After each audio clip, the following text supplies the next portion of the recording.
Hello, and welcome back to ArchoniaFest 2025. This is day 3, our first game of the day. I've green screened out the shine on my forehead. Welcome to Frank, the creator of this game we're about to play called Wolden. If you have been enjoying Archonia come join us in our Discord. It's linked below this video, whether on YouTube or Twitch. You should see it there. And if you haven't been enjoying Archonia, come join our Discord anyway, and then tell us why. Maybe we'll win you over. And if you really like what we do, you can come join our Patreon, patreon.com/Shadows of Archonia, and maybe help us fund better technologies and equipments for the stream. But yeah, we're going to be playing this brand new game that Frank has created. Frank, why don't you tell us a little about it? Yeah, absolutely. Thank you very much for having me. So, Thanks for being here. I just actually yesterday handed the manuscript to the editor, so it is coming out pretty soon. Wolden, I bill it as a forest RPG of wayward cults. Basically, the idea is there's this place, the heart of the forest, the heart of the great forest, maybe of all forests, that is called Wolden. And it was discovered, and it is now settled and protected by 8 strange cults. And issue 1 of this zine details the first 2 of these cults, and they are the witches, wizards, and warlocks of the Purgis Pact, and the fairies, fays, and fawn, and other creatures of the forest of the Cenacle of Woodrose and Inflorescence. And you're playing those characters, essentially, on a particular mission.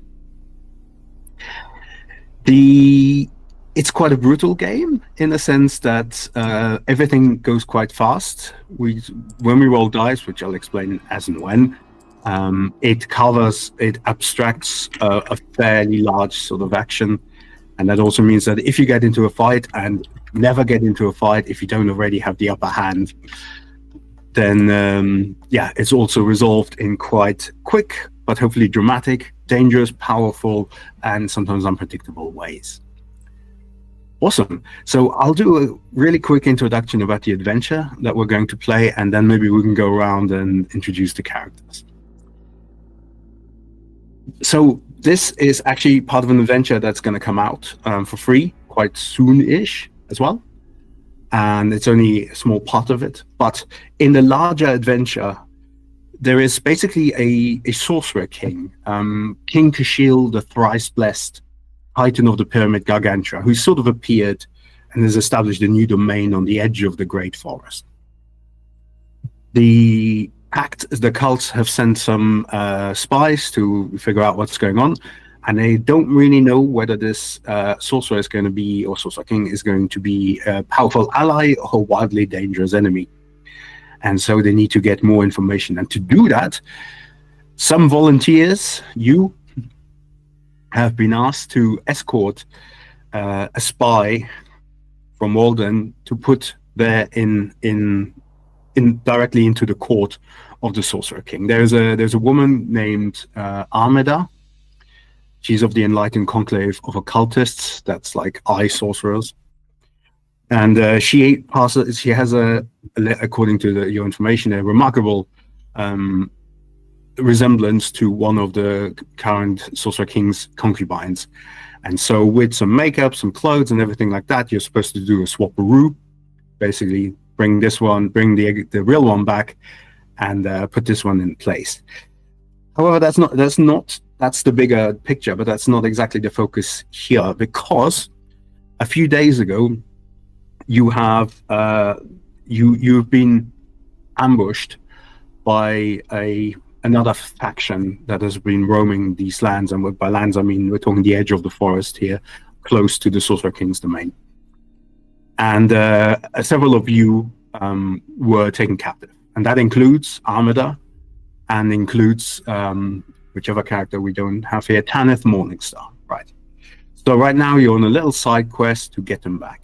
And what you know about this other faction, they call themselves the Immaculata. And they're also like a weird adventuring group, to be honest. They're all a bunch of strange looking people. I mean, I say strange looking people. Wait until we hear your descriptions. But yeah, I will get more into them as and when. But as our adventure begins, you have just come to the edge of the forest surrounding the Gibbous Lake. Gibbous? I think Gibbous Lake. There, the forest is taking on a quite different nature. The deciduous forest that you left is giving way to ever more and bigger mushrooms until eventually all of the trees are mushrooms or fungi-like builds themselves. With their stalk this thick, they are almost as hard as regular woods, but nevertheless a very weird, wondrous sight. And you're just about to come across an inn at the crossroads of two rivers at the edge of the lake. I'll get into that in a bit more detail in a second. But there you spot a carriage just outside, and you recognize that to be that of one of the Immaculata. Like maybe it's got some sort of insignia that you've seen before that they all wear, but at any rate, you're pretty sure that is one of them. Okay, and before we get into that, who wants to go first? Tell us a little bit about the character, and maybe Steve, you can show them on the board at the same time. Yeah, I'll do that. Let me get that off of there. So, I'm playing this character, Alistair Lay. I see that my title is Green Brother, and I'm a member of the Purges Pact. So, my thing is I've got this grimoire that I can use to gain magical powers, and I used to be possessed by a demon that I can now sometimes get to do stuff for me. So I'm pretty, smart, I guess. I overthrew the demon somehow. I will hit people with my staff. What's that? Or stubborn. Or stubborn. Smart. Yeah, probably that one. Yeah, I'll hit people with my staff most of the time. So that's me. I haven't decided what voice I'm going to do yet. Alistair Lee sounds like a British voice to me, so no pressure. That opens up the way for what's that one I've heard you do before? Cockney? I only do like 3. I'm not sure. Oi, oi, oi. What's all this then? Yeah. Mia, you want to go next? Okay. Real quick, I believe the character's name is pronounced. You said Numina? Numina, like phenomena. Numina? But that's up to you. It's all made up. The seventh lady of the Dionide side? Anyway, it says here that I am part of the cynical of the woodwoes and inflorescence. My particular powers, it looks like I have kind of a stag's body and some odd appearance. I have some powers of like bark skin and also the ability to read omens. I do have a bestial head, which gives me gains me some additional abilities in hearing and other animalistic traits. And one of my powers is resting in nature under the sun for healing. This will come in handy. So the thing about the cynical of woodwoes and inflorescence is that they are made of flowers on the inside. So where normal creatures have blood, they just have flowers, and so you sprout flowers if you get cut. And if you die, you might turn into a shrub if you're quite young, maybe even a tree if you're quite old. But I believe, oh no, you're not antediluvian. That's the next characters. They might turn into a whole forest if they die. Wouldn't want to be around that when that happens. But I smell nice then, since I am full of flour.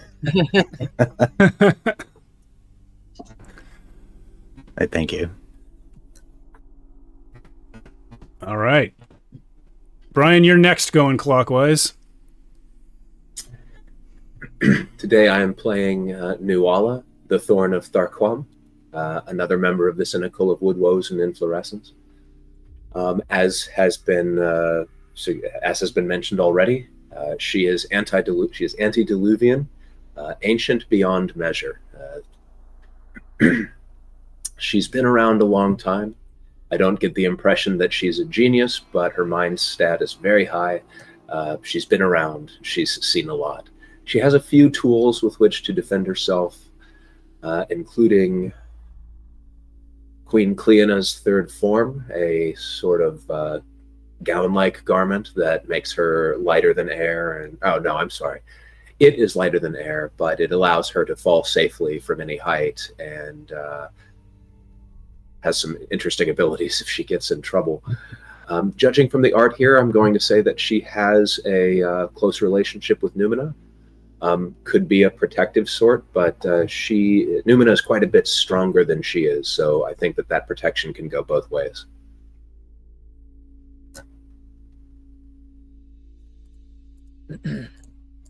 All right. Finally, this fits the thing of the forest description the best, I think. Okay, I'm playing Gwynep Nen, the Fair. Is that like a little title, the Fair? Yeah, Or yeah. like fairy type. Is that what that means? All of the wood woes are kind of fairy types of some kind. Some Okay. more terrible, more likely to give you nightmares. Others might give you nicer dreams. Depends. So also a member of the Cynical of Wood Woes and Inflorescence. She's got her trait is honesty, or which is considered a flaw. And also nothing is ever wasted, which is considered a conviction. She's got, I'm not exactly sure how to say this, Vambracebalist. The fibers of my forearm can form into a crossbow-like weapon. And I think I have left arm of the Margit, the fairy, of Margit the fairy. It's an arm that attaches to my body, which can be useful. You do have many arms. Yeah. Yeah, it looks like mostly I've got legs, right? You do have legs as well, yes. But yeah, And you've got mushrooms growing on you. Oh, right, and the mushrooms. So yeah, instead of flowers, I've got more of the fungi going on. So just a quick word about, we have these 4 ability scores. We have brawn for physical things, agility for dexterous things. Graces is like social graces, how good you are in society and with other people. And mind is of course your memory or your intellect and things like that. These gifts, all the powers, whether they are traits, equipment, or powers or flaws and stuff, they're all just called gifts. They are fairly open-ended in their wording generally, so feel free to use and abuse them. Don't be afraid, go for it, and yeah, I think that's it regarding that. So if I may, there's something we discussed putting in at the beginning that I forgot to do, which is a content warning. For anyone who is watching right now, this is obviously a dark, sort of demonic themed game, and Frank mentioned things like body horror and other things like that. So if you don't want to see it, go watch something else. Although we have already introduced the character, so we've seen some of the body horror already. Correct. I'm offended, Frank. Yeah, I didn't mention the octopus tentacles and the prehensile legs. I didn't mention any names. So here we are. You've been traveling for some days anyway, and you've had the encounter already with the Maculatta. You would recognize some of them on sight from previous encounters. But now you're at the inn, which I will try and find. Here we go. Yes, it's Skeever's Inn. So this is nestled so just between where the regular woods finish and the mushroom forests start, and at the corner of the conversions of two rivers as well that are coming in. One of them is running off south, the other one is running off west towards the mangroves, but that's not really super important.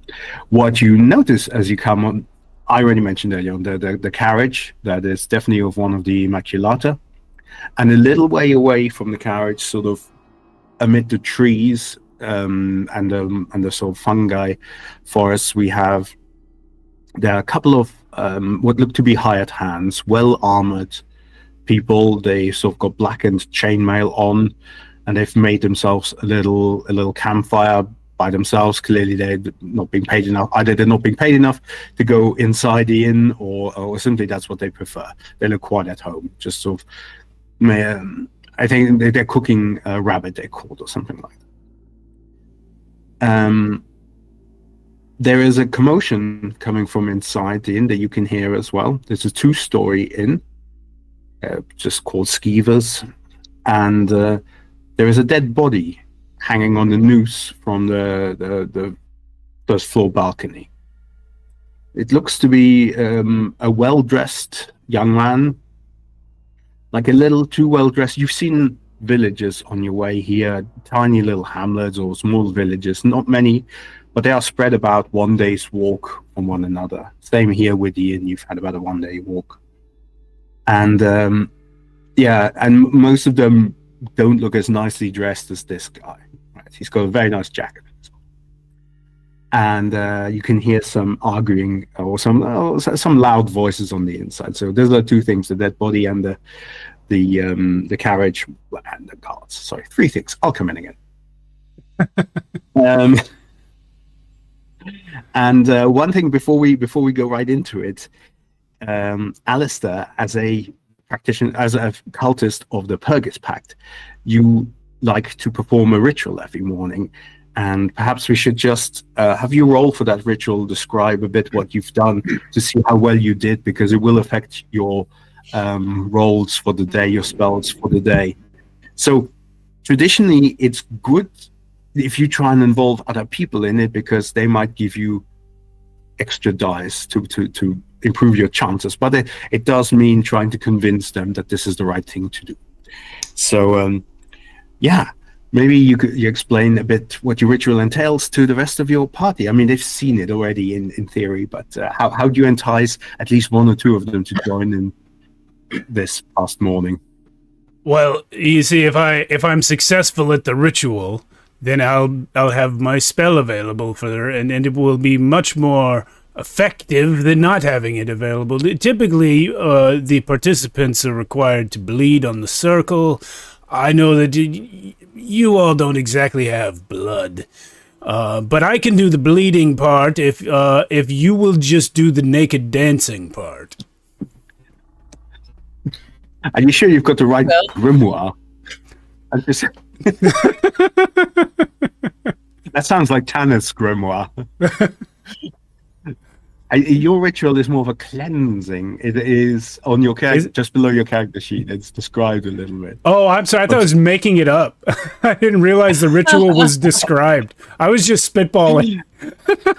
No, it's good. It was good. It's almost word for word the ritual from Tanner's grimoire. Okay, no. So it's water, white candles, incense, peace and quiet. This is the exact opposite of what I said. Yeah. I was just joking, guys. We just need you to sit still. If I understand the rules correctly, in order to really make an impact on his role, we need to have a gift that would arguably be able to help him, but he still maxes out at 4d12. He maxes out at 4, yeah, but in this case, most traits could probably be worked into being relevant. Who's with me? So, what kind of trait would Contemplation. be? Solitude. Not solitude. Quietude. Oh, for like meditating or Yeah.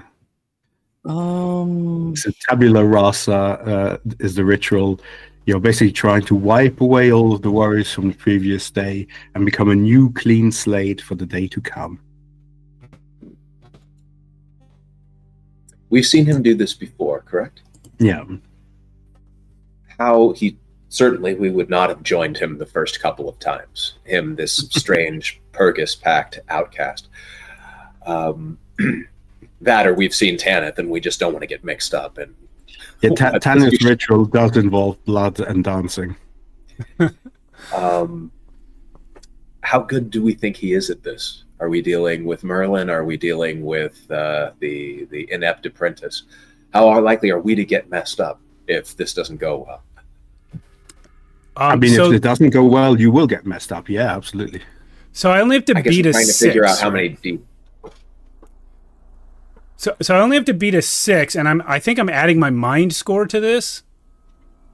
Is that correct? No, so the way it works, the way the general roles work, you assemble your dice pool, which is you start with 1 d12, and then if someone helps you, get another d12, or multiple people can help you. If you've got a relevant gift, that d12, and maybe you engineer a situation or something like that, or there's an inherent environmental advantage, that's another d12. And then you all take the best, and you add your mind score. And 13 or above is a success. 6 or 7 or above is a partial success. Oh, partial success. Okay. Yeah. I think I misread that. I was reading 7 or above is success and 13 or above is like superlative. Yeah, I did fully misread that. Okay. No. But if you roll multiple dice and 2 of them have the same number, it's a critical.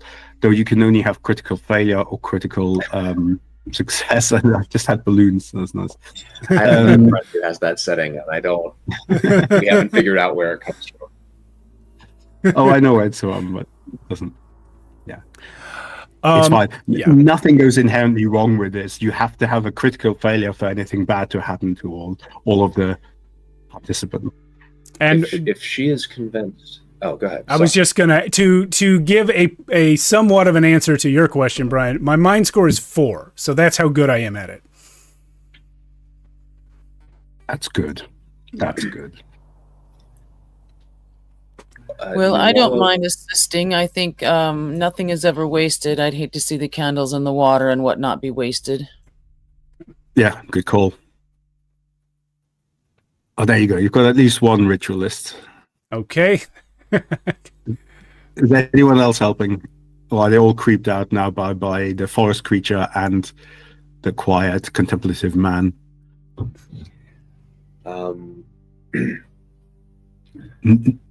Numina and Nuala are busy, right? That's. Yeah, I find it difficult to sit still. I'm very active and kind of prancing around, dancing, shaking my bestial head about. I honestly thought you were going to say bestial booty, but everybody All right, dances after their own culture, man. You don't shame the Satyrian dancing. I was not shaming. It's like For sure. 2 dice it is. Alistair, you've got 2d12. You can do this. I believe in you. By the way, I was gonna bring up. I don't think I've ever played a D12 system before. I love it. It's about time. Yeah. Hey, that's an 11 and a 12. So Yeah, no problem at all. yeah. You are extremely well experienced with sitting still and cleansing your mind, it seems.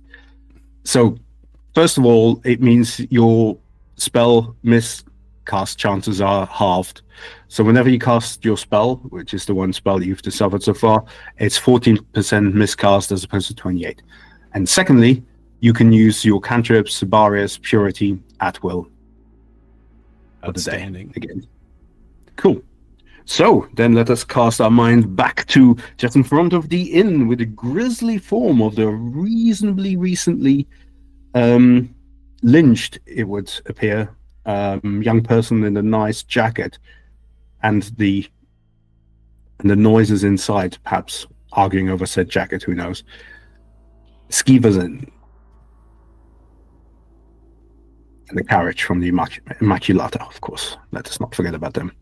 Because they have your friends. Right. And your plant that you need for.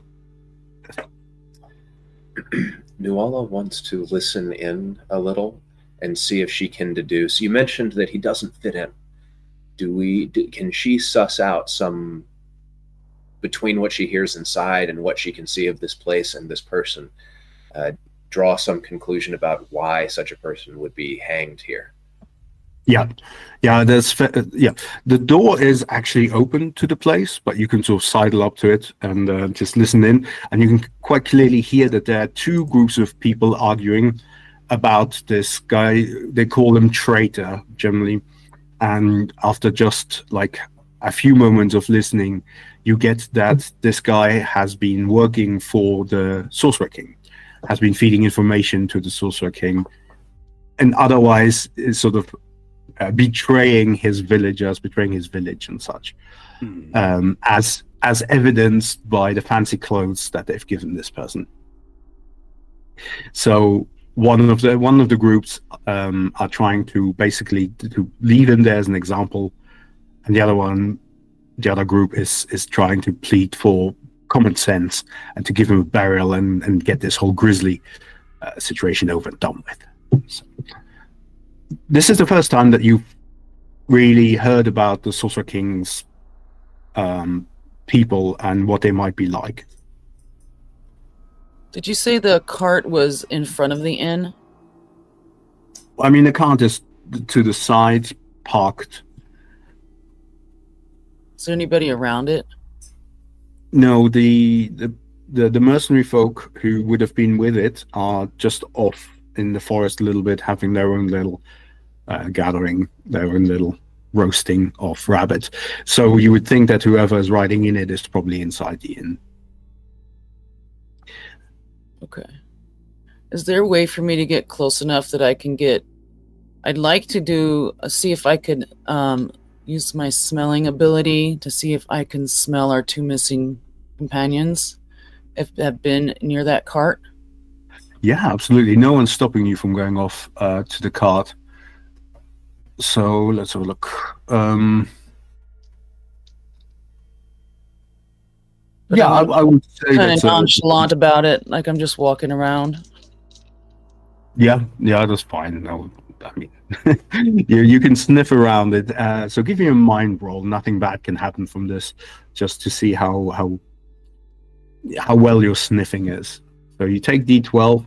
If you have anything else that you believe is relevant to this, then let me know. So the D12 for... You always get one as a base. Yeah. And then I have the bestial head that gives me an extra die for speaking and hearing. That's right. And then do I add? And I add 2 for the mind roll at the end. So you roll the 2d12, take the best, and then you add the 2, and that's your result. Oh, I add just 2. Yeah. Is that what you mean? Okay, understood.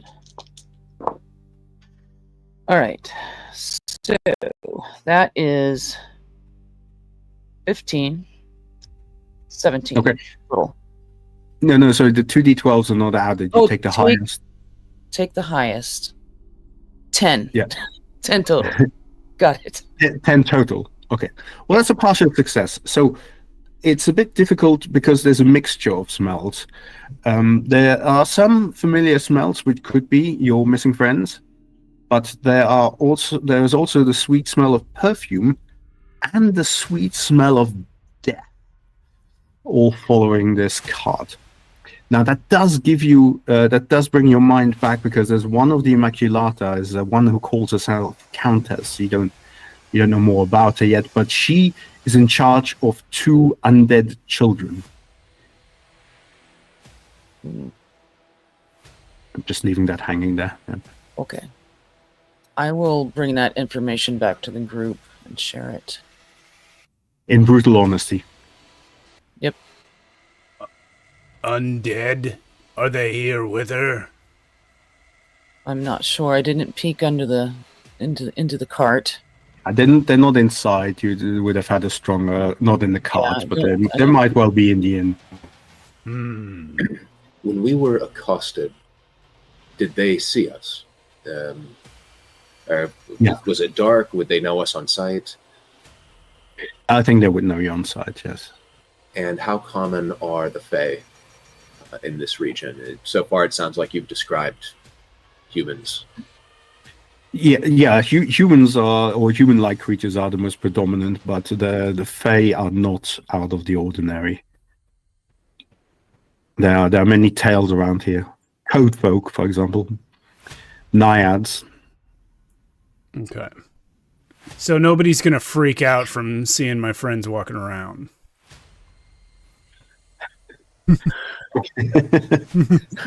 Depends on how they walk around, but no, at first glance not. But nevertheless, people are likely to notice and to notice you. You're still a little out of the ordinary, but not necessarily freak out.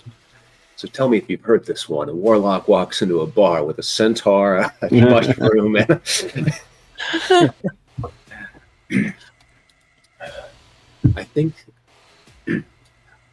I believe that our cause may be aided by inserting ourselves into this developing situation before it resolves on its own.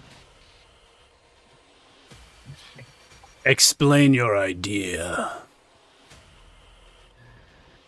No friends of the Sorcerer King reside within, at least none who admit so. Some of these people will be our enemies, no doubt. Some might be our friends, making a good impression but have positive consequences.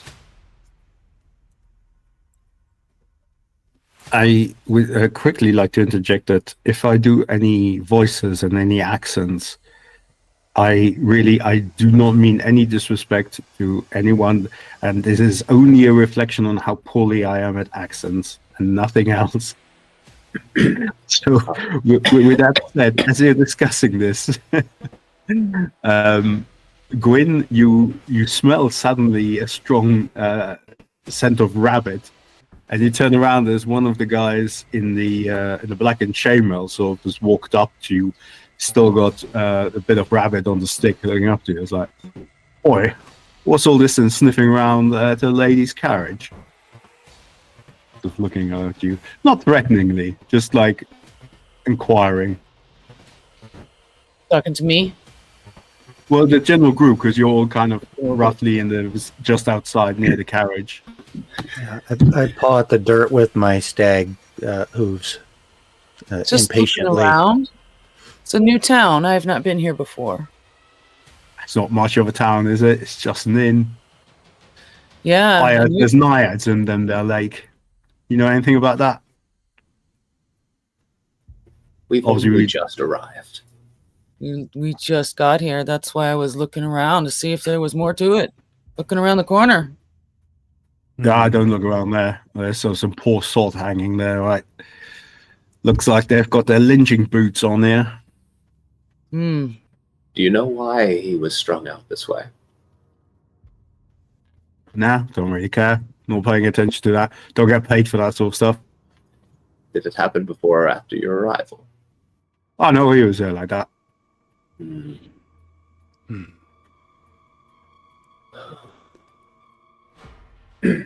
He's sort of sniffing around a bit though. Oh, some of you smell a bit natural. Please don't get too close to a ladyship's carriage. She might get angry. Then again, she has to deal with those kids. Yeah, never mind. You know what? Whatever. I'm not being paid. I was just going to say hello. Don't break the carriage. I'm off. Let him go. He wanders off again. That fellow seemed like he might have been overcharging. You say that very ominously. Overcharging? For his services. Yes, for services. He seems unmotivated. I think he just let some information slip that might be useful to us. Between his words and Gwyn's, I think we have the Countess to expect within.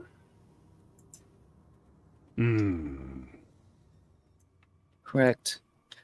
Would the Countess know us? I think that she would, but she would also know where we could find Tanith and our charge. It's information we must have. This is true. You can hear from the inside the arguing is still going on, and it seems like a woman with a sort of mature and deep voice, accustomed to shouting over the din of crowds, is trying to calm things down, to de-escalate the situation. I think that I'll introduce myself. Any of you are welcome to join me. I shall attend. All right. By which I assume you're heading inside. Mm-hmm. And all of with my Noala at the all front. of my branchy dignity. I think Alistair has sort of a quiet manner and tends to let other people do the talking, so I'm just going to stand behind you in my little hooded thing and look ominous. And I will linger by the door just outside, peering in. Okay. Well, I'm kind of doing the same thing on the inside, just kind of looking around. just walking inside directly by the wall and looking menacingly. Doing that, but with that three sets body. of arms. Yeah. Two like this and one like this. Thoughtful and All right. Heads do turn as Noala enters. You might not be the tallest creature, but you have an extremely extremely powerful aura of presence about you. And so it doesn't quieten the whole place immediately, but people look at you a little bit. And you notice, and they make a bit of space for you all to come in. It's not a big place. You notice in one corner there's a table, and there's a woman in an absolutely gorgeous red dress. Like, looks kind of out of place for the woods. Nicely done up, blonde hair, also a little unusual around here. But with her, sat on the table, are two children, sort of 10, 11, you'd say. I mean, caveat emptor coming, but they're wearing some Victorian-esque clothes, a kid, a girl, and a boy, but their faces are so white, their eyes black, they're all like gray about, and like they're the opposite of her in terms of color. She's this bright red, and they're just this thing, and she's currently schooling them like, now, no, use your fork like we learned. And she's basically teaching, trying them to get to eat normally and in a proper prim way. This is clearly Countess Cinder. She also has a title, which I've forgotten. Countess, no, the Red. There we go. She looks a little she's very patient, but she's looking a little exasperated, because these two little ghoul-like creatures are just all over their food and trying to eat in a very non-proper for society way. Is it? I'm sure Nuala would know, but I've never been here before. Are Purgus-packed necromancers dragging dead children a common enough occurrence that other people are not put off by the fact that they're dead, or do they not know that that's what's happening here? No, like they could pass as sickly children to the common folk. That said, they are keeping their space. Also, this being an inn, they've seen some crazy stuff here. But yeah, no, there's definitely a gap around them and the rest. But The constant stream of adventurers and villains coming through every inn. it's just like another week, another adventuring group, right? Yeah. So Nuala surveys the inn. She does it more as a statement of weighing everyone than out of like real reconnaissance. The only thing she's really interested in gleaning with that is whether or not the Countess appears to be alone. I know her guards are outside. Yeah, her guards are outside and the kids are with her. You don't see anyone else, certainly not on the table here. But you do have the Skiva, Emmeline Skiva. She looks to be the proprietor here. An older woman, mature woman, and maybe her husband behind the bar, and she's just wiping her hands and coming over. Oh, hey, welcome. Sorry about the noise. There's some disagreements at the moment. Don't worry about it. As what, three of you? I'll get the table right here, and she sort of prepares a table, wipes it a little bit. What can I get you? Food, drink? Do you need somewhere for the night? My friend will discuss this with you. And she kind of goes back into the thick of the argument that's taking place, leaving you to talk with Alistair.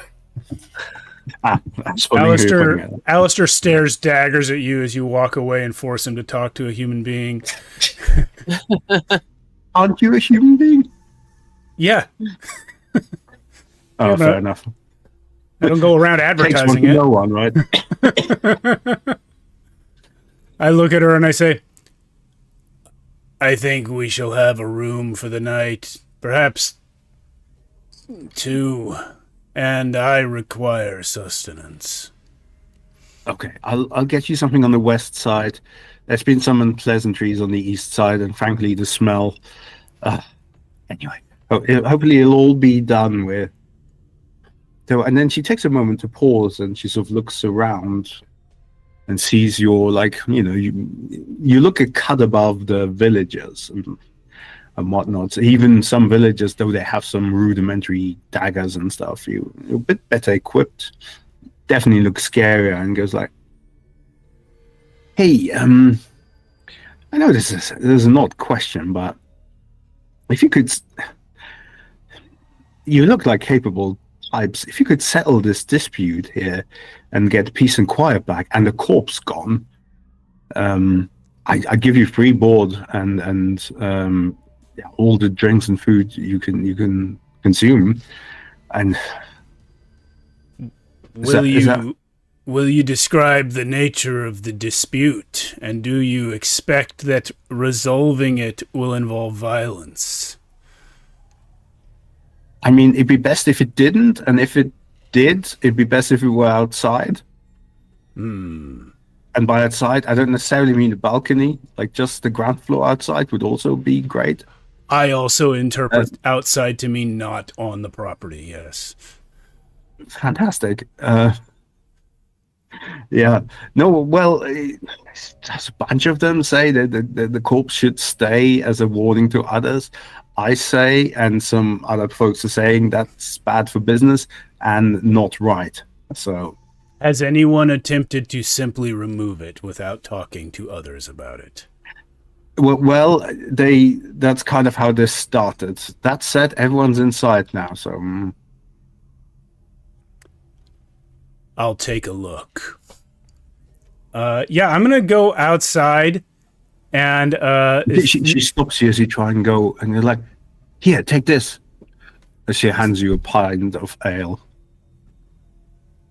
Thank you. I'll drink it on the way to the door, and then leave it on a table, and when I go outside.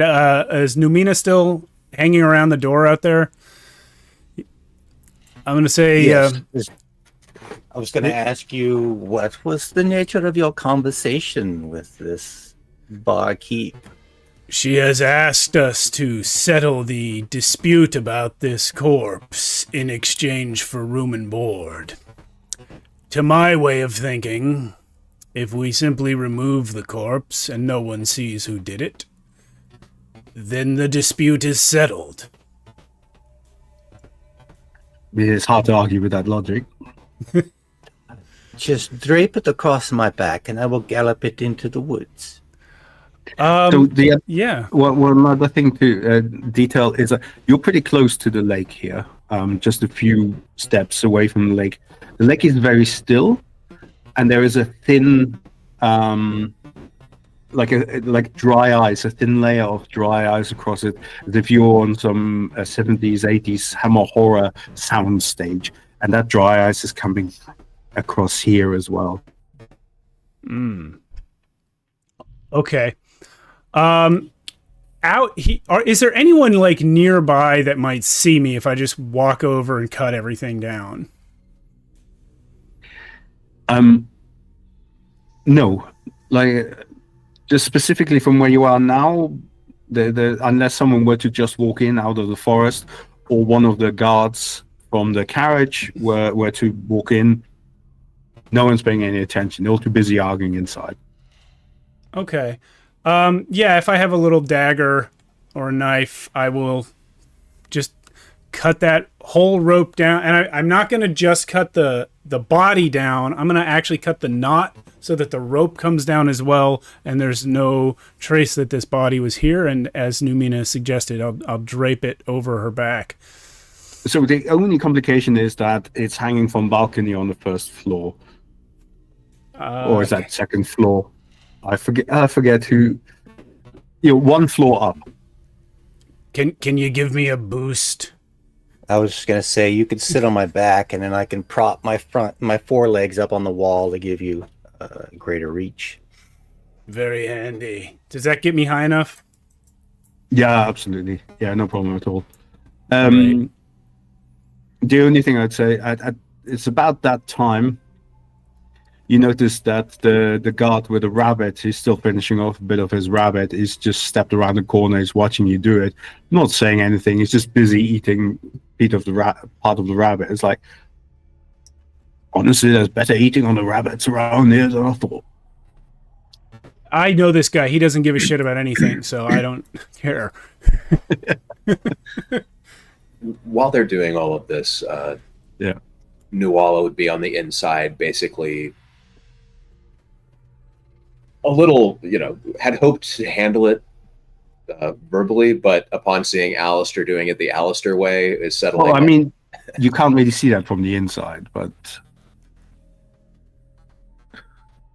saw him leave and knows that usually when she's not paying attention to him, he's summoning demons and shit. So that's not him. That's Tanith. That's Tanith. It's been really quiet. There's been very few demons except the one in his head. I make sure everyone's watching when I summon that demon. For demons, it's more a quantity versus quality issue. He has one, and that's... Sure, you can know what I'm doing if you want to be good friends like that. Sure. In any case, her main... we don't have to roleplay it. I mean, her main thing is arguing the... There's going to be more Kingsmen coming by. Actions speak louder than words, yes, but whoever killed the person isn't always going to be here when a sympathizer discovers it, which will suddenly be the bar's problem, and anybody who they care about who's here alone when that happens. Whether or not she's successful in convincing them, she does mention that you never know who's loyal to the king and who's not. After all, her group was accosted not long ago, and they're actually out searching for some kidnapped members. So she begs caution, and really advises that the removal of the body would be the best for all things involved, including enemies of the king. Okay, well, I think, I mean, yeah, we should have a Grace's roll to see how your heartfelt and rational words land.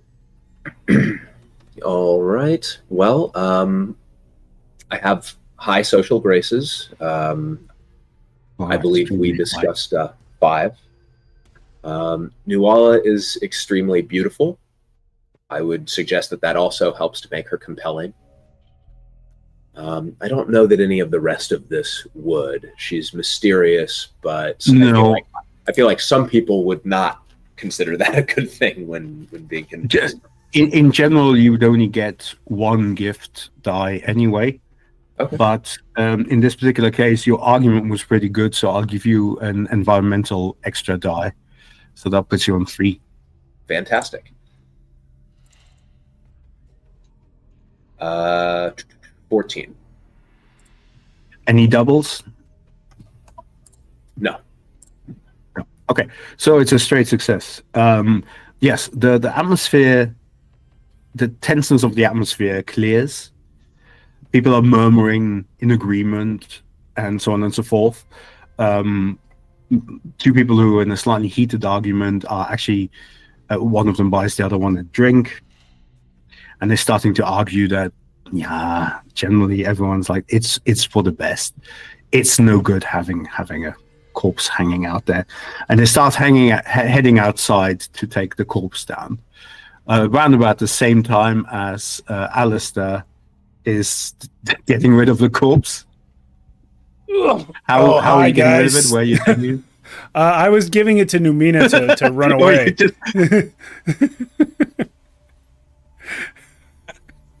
Okay, so at this point, yeah, people are looking. What?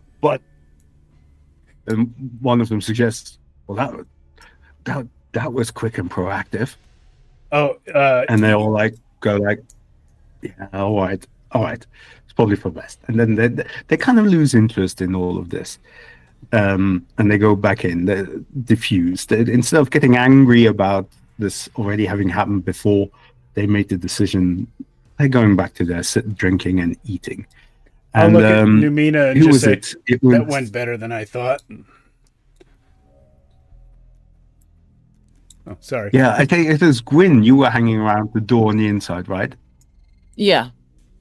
Yeah, so the person who whispered into it, oh, that was some great proactive, etc. So that line that diffused this particular crowd actually came from the Countess Cinder the Red, and then she immediately sort of separated herself from the crowd again, went back to the children, started sighing again and going, "No, the fork is not to nail your sister's tongue to the table."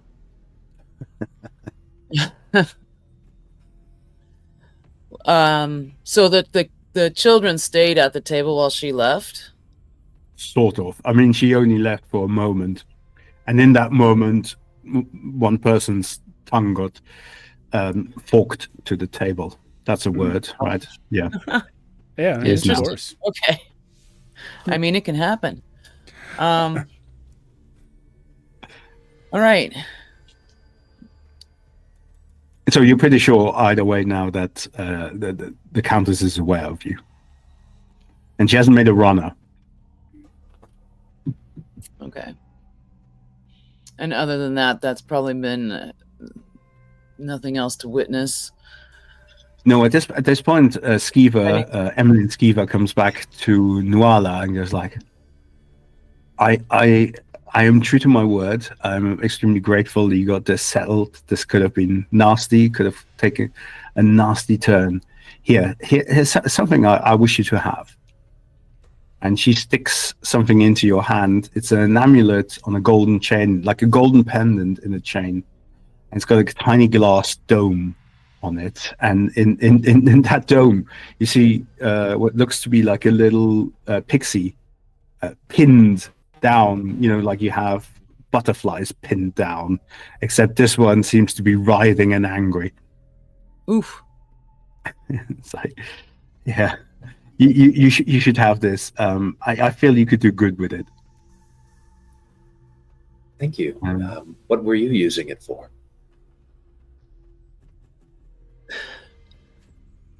I start around for a moment. Uh, she then shows you. She shakes it a little, and you can see like a lot of the sort of pixie dust gets shaken up in the air. You know, like what do you call Tinkerbell? them? Yes, Snow globe? like a snow globe, exactly. It's and then you let a bit out. Like most of the time, it sends people to sleep. Some of the time, it makes them float, but mostly it makes them sleep. Sometimes both. That's Thank you fun. very- Ooh. Thank you very much for your generosity. Let me so here's one of the things. So you don't have any space to carry it per se. So what you need to do is put it over one of your existing things that isn't also a carrying thing. Like you can't put it over your dress, for example. But you could put it over your mystery or beauty or circle of life or anything like that. And while you're carrying this new thing, you can't really use the other thing because you're a little overloaded or a little too much. I think that that's very appropriate because, okay, I see. Circle of life isn't necessarily a love of freedom. I feel bad for the little fairy. I'm trying to decide if Nuala would as well. How close are we in terms of kinship? Like there's kind of a Wicca vibe for those of us from the cynical. Are That pixies is completely up to you. I didn't know if pixies were kind of in the same ballpark with us or not. If you want, or maybe they're just dicks. that is totally up to you. I think Nuala hasn't gotten to be thousands of years old by being like a bleeding heart. So, what a useful thing. I'm in the middle of an important quest. So, As a side note, once I've got that body out in the woods, I want to strip its clothes off and look for any distinguishing like marks or tattoos on the body. And if so, maybe take part of the clothing back with me. Yeah, I mean, so there's nothing super distinguishing about it, but the coat is very nice because it's quite a powerful thing. Okay, then let's put it Oh, over. sorry. Hang on, undo. There's two things, text and let me group them 1 second. Sure. Okay, go for it. Should work now. Yeah. So that's it. So the other thing to mention at this point is that when you have a significant downtime in a safe city or back in Walden, you can perform a downtime action essentially. Oh, sorry, one of several downtime actions. You can have a downtime, and during that big downtime, you advance. That's when you gain extra gift slots. That's when you can learn a new power, go shopping for a new thing, recuperate, or carouse and create new stories. So we'll see whether we get to that. Cool. Okay, Pixie Amulet. You have at the Skiver's Inn diffused the situation. You've got free board and lodging. Wait, those are two different things. Yeah, free board and lodging. And a new coat. The coat is nice, but it's not so nice that it needs to be its own element on the character sheet. There's certain things that we hand wave, things like you have enough gold for a night of lodging in an inn, and you have clothes on your back, that sort of stuff. Unless it's a powerful thing, we don't necessarily need it. So in this case, it's a nice. No, sorry, I take it back. It's a nice jacket, and it marks you as a sympathizer. So who's carrying it ultimately?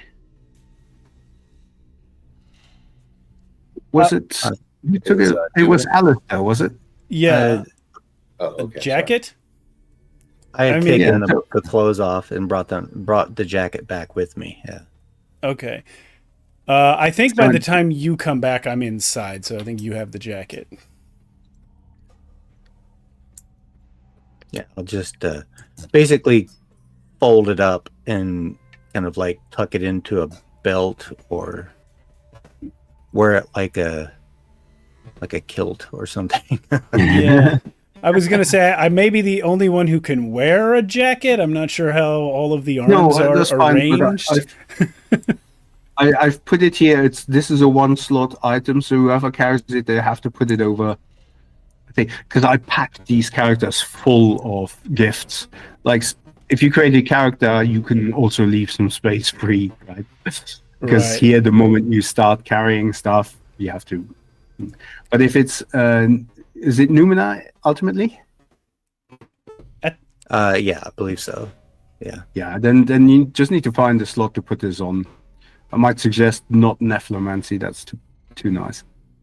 But just stick it somewhere.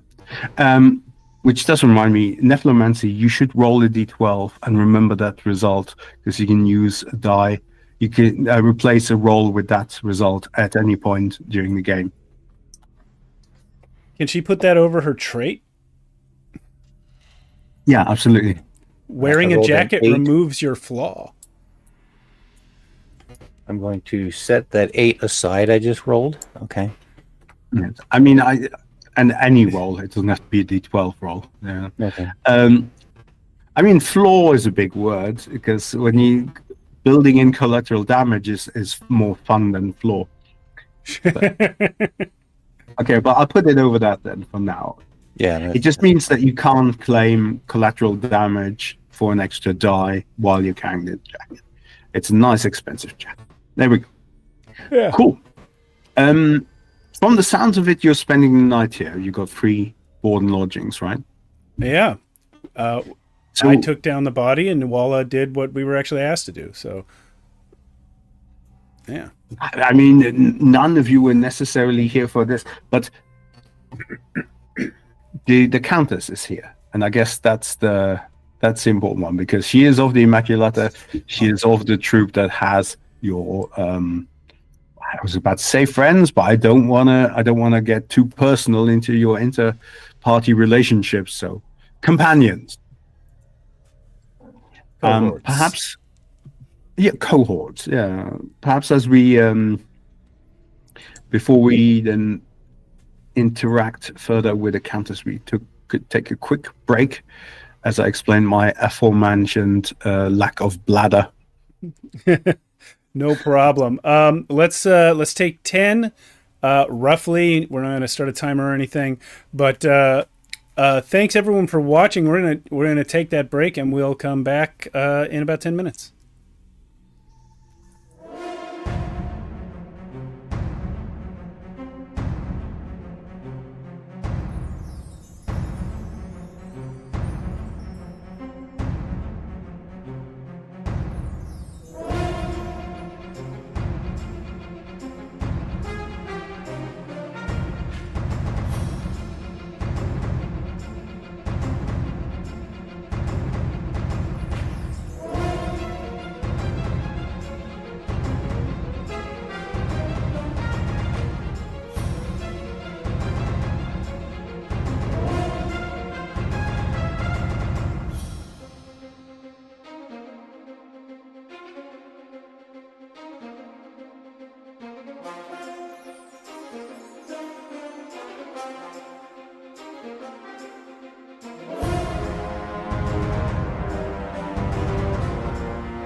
Welcome back.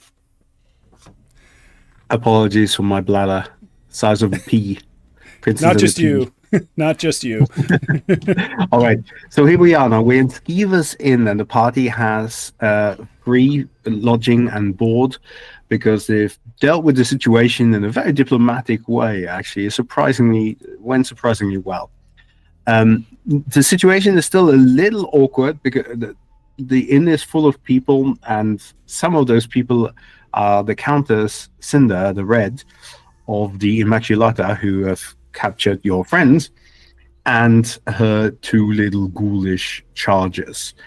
She is trying to keep them in check, although you get the impression that what she really wants to do is get away, either, by making an excuse and retiring to a room, or maybe just running out the front door to a carriage.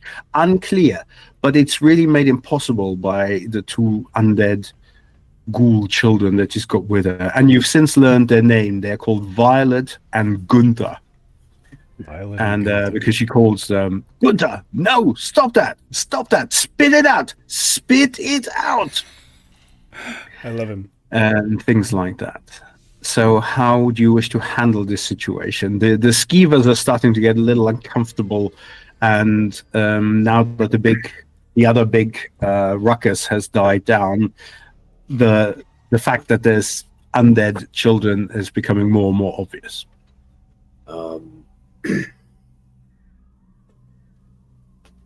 Do you guys want to just straight up approach and say, "Where's our people?" That, but not straight up. Now, it's they're on the table for 4. 3 chairs currently taken. You could put a 5th chair in, but that's the limit. Numina, would you stand behind me? Would you come with me to the table? Yes. I fear I'm not very intimidating to look at. So, As a note, my video is frozen in a very awkward. Yeah, I see it, and as I go to scratch my nose, it's like, oh my gosh. Anyway. I'm trying to figure out why, but I think our audio is still going. So yeah, we can continue, and I'll fix it as fast as I can. I'll try one thing. Yeah, our audio's... No, it didn't work. Never mind. I did everything I could. Yeah. Okay. Good effort. So Nuala, with Numina as backup, approaches. You can see that she's been looking at you and paying attention, and she's immediately sort of backing away a little bit into her chair. She gestures at the chair almost like she's asking, "May I?" but takes the seat before actually eliciting a response. So Gunther, who's in the chair next to it, is growling at you. Or more hissing. And then occasionally his way too large and split tongue comes out. And she, despite her being somewhat intimidated, she's like, "Gunther, get it together." Children can be such a handful. You don't know the half of it. You want them? I don't, but I have a sneaking suspicion that if they stay here much longer, the townsfolk will, and they will have to get more creative with their disposal of these two than they were with their last unwanted. If you think that the townsfolk stand a chance together, violence! Stop nibbling the table leg! Although that's an improvement. Whether they would or would not, it would be a scene that all of us would rather avoid. At least that's how I'm reading the situation. Am I incorrect? Now, seeing as we've never formally met, I'd like to introduce myself. I'm Countess Cinder, the Red, they call me. And I have a sneaking suspicion I know why you're here. And may I just say, shit. You may. Can I shake my head violently like an animal real quickly? I am Nuala, the Thorn of Tharquam. This is my comrade, Numina, the seventh lady of the Doin Sea. I come to you hoping we can help each other.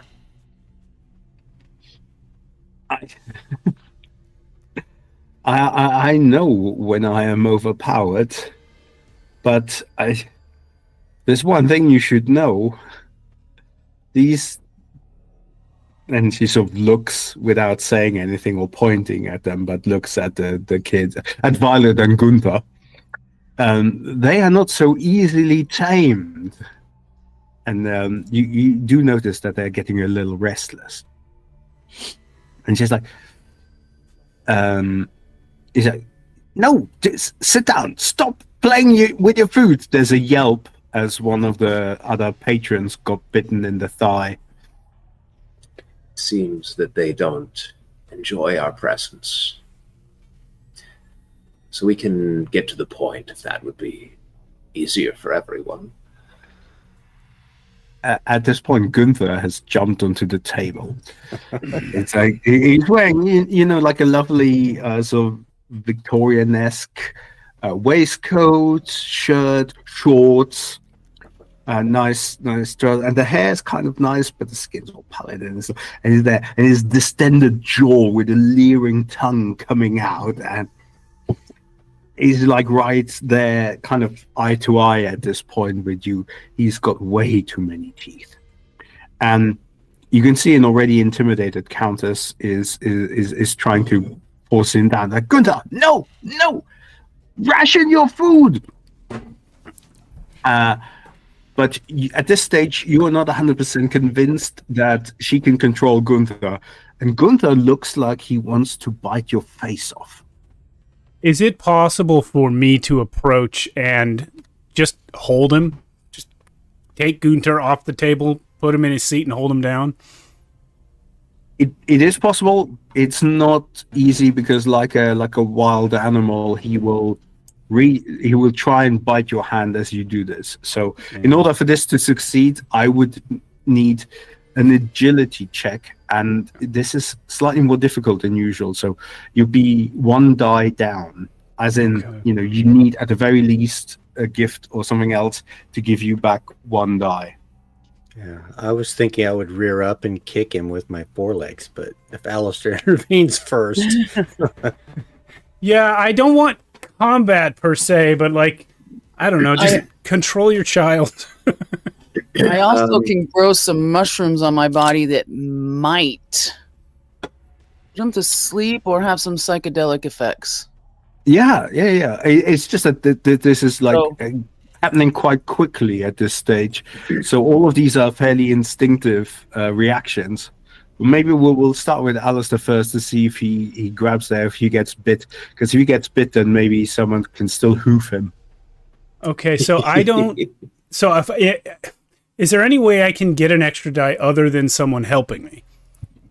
Well, yeah, like one of your traits, one of your gifts would normally be the way.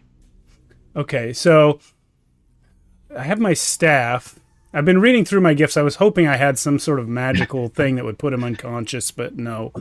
Well, you say that, but if I might suggest that you have this backup demon in your mind. That's true. I do have a demon. If there ever was a chance to make a deal. But his domains are liquids and fear, and personally I couldn't figure out how to apply that to the situation.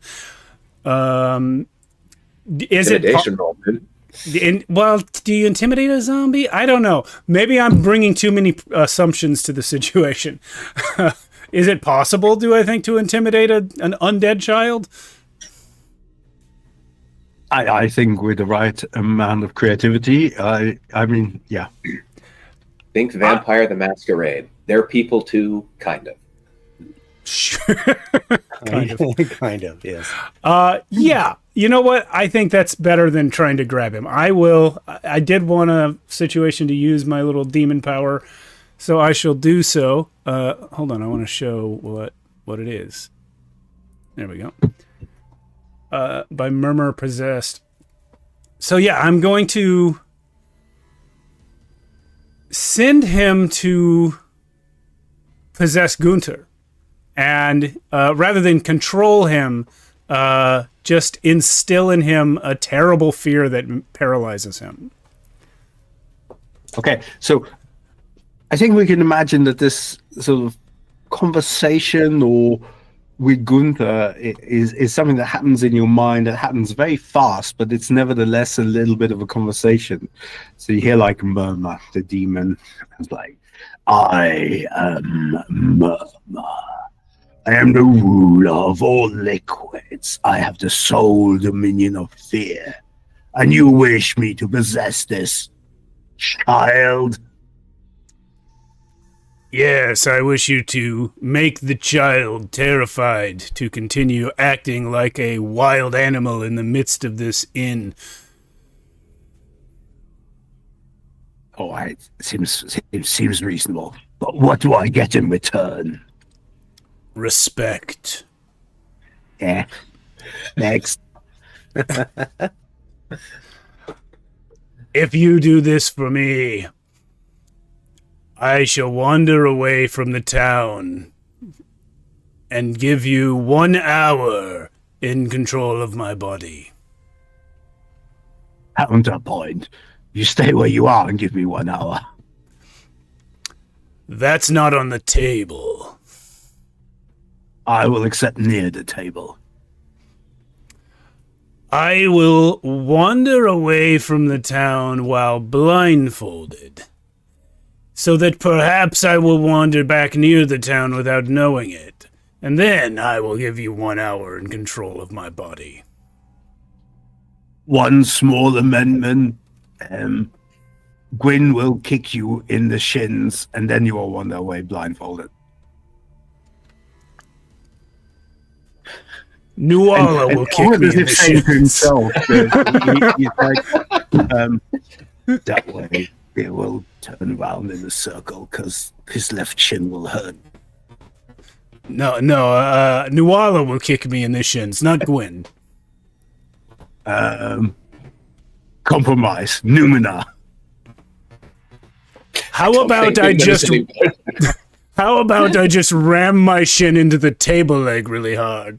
Acceptable. We have a deal. Good, go. All right, let's see how well this works with, I believe, a mind check. I mean, it's definitely going to work. It's just about, yeah. Okay. Great. Here we go. So you definitely have 2. Oh, I have 2. Okay. Well, yeah, 1 base and 1 for Murmur. Oh, from Murmur. Well, I rolled a 10 on the die, plus 4. So. 14. Oh, yeah. You notice then this kid who's growling at Nuala, I believe, with a jaw distended and teeth ready to bite her face off, suddenly grow a puddle around the groin. Just like really big. Violet is pointing and laughing. There's Murmur around the rest of the place. Gunther seems intimidated and very awkward about this, and runs away. He runs behind the bar, and you hear sort of the clatter of someone running down some stairs into a wine cellar or something. And Nuala is not Nuala, pardon me, Violet with this undead, unliving, is trying to laugh, but having no air that easily passes through her lungs. It's more of like there's an effort of a. It's not something you should hear a child-looking thing to make a noise. Yeah. Okay. I don't see how having the terrified zombie child in the storage cellar could possibly go wrong. I'm going to see You if I see- can. The Countess is kind of sidling. There's the side where Gunther was. She's kind of like sidling around there and sort of hanging onto your shoulder on that side and looking over towards Violet and going like, now do her. Yeah, I was about to say actually. I was just gonna try to like Mad Dog Violet, hoping that she's aware that I just did that to Gunter. I just want to like.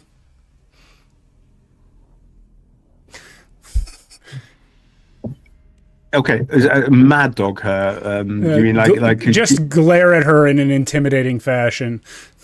Yeah. Okay, so the rest of you were kind of ready to intercede anyway, and it looks now that though Gunther has been well and truly intimidated and humiliated, in fact, Violet is not so easily cowed. She stands up on the chair and looks much, much taller than she actually is, much, much more dangerous than she actually is. And the Countess is kind of hiding behind Alistair at this point, not being very brave. And we're going to have to go into like a combat round at this stage, but it looks like Violet is essentially about to attack pretty much all of you. And again, the combat is kind of abstracted here. So looks like she's about to jump into the midst, into the fray, and claw and bite at all of you. But you get to do your own action, and as part of your own action, it is always assumed that you're trying to avoid the attack, but you're trying to do your thing. If you get a success, you do your thing, avoid the bad thing. Failure is the reverse, and a partial success will be that both things happen at the same time. So, who would like to go first or declare their action first? I think Nuala's the closest. Yeah, and I was definitely prepared to stomp the little kid, so maybe. Oh, that's true. That's you're the bodyguard positions. If you want to go first, that's totally. There's going to be a hoofing. Now, as part of all of these, of course, anyone can aid Nuala or something if you want. You suffer the same consequences if she fails, and you forgo your action this turn because that's what you do. You aid, but just throwing it out there. I think Nuala's the closest, but I also think she's the oldest, and I think it's logical she wouldn't be the first to react. I've also been chatting a lot, so I'm interested to see what the others do. Yeah, on that note, could I activate my bark skin and then kick this kid all at the same moment? Yeah, bark skin is not something you have to activate. Okay. That's just, that's just what you have. Okay, Yeah. okay. Yeah, so basically, it's all I'm just gonna rear up and like a deer does, whack at him with my four hooves. Whack at her, excuse me, Violet. Yep. I mean, that starts at 1 die. If you think there's any other gift you can add to that, I don't really see a situational advantage for this, but Yeah, I don't see anything in addition to that either. yeah, just go with it. Okay, so roll 1 die and add 4 Wrong. on the agility. Wrong, yeah. Okay. So 3. It's not agility because you're essentially doing a melee attack. You're just whacking her with a hoop, so it'll be a brawl. Does she The not agility- get the benefit of Capricranial? Yeah, I was about to That's bring if that I'm up. using Oh, my head to avoid it. Is that just when I'm using my head as a bashing weapon? No, you're absolutely right. Capricranial. I mean, that's just a detail of the story. So, yes, that definitely works. I missed that. My apologies. Okay, no worries. Thank So you. you can Brian, for- attack with either brawn or agility. All right, which yeah, is- I will then use which is- agility. Yeah, Yeah. just a And little you- better. And you get the extra die for Capricranial as well. Okay, thank you. All right. There's a 10 on the dice. Okay, plus Well, that- 4. +4, that's a success. So you avoid her biting, and you deal damage for D4 plus agility. 3, 4, 5, 7. Oof, oof, that's a lot. Yeah. So in this game, people are not generally like artificially tougher than they look.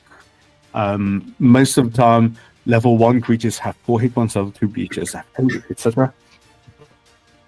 And then the ghoul is a little tougher than your average child, but not so tough that this doesn't hurt a lot. Okay, now that said, she's still attacking all of you, so who's the next person who wants to fight against her?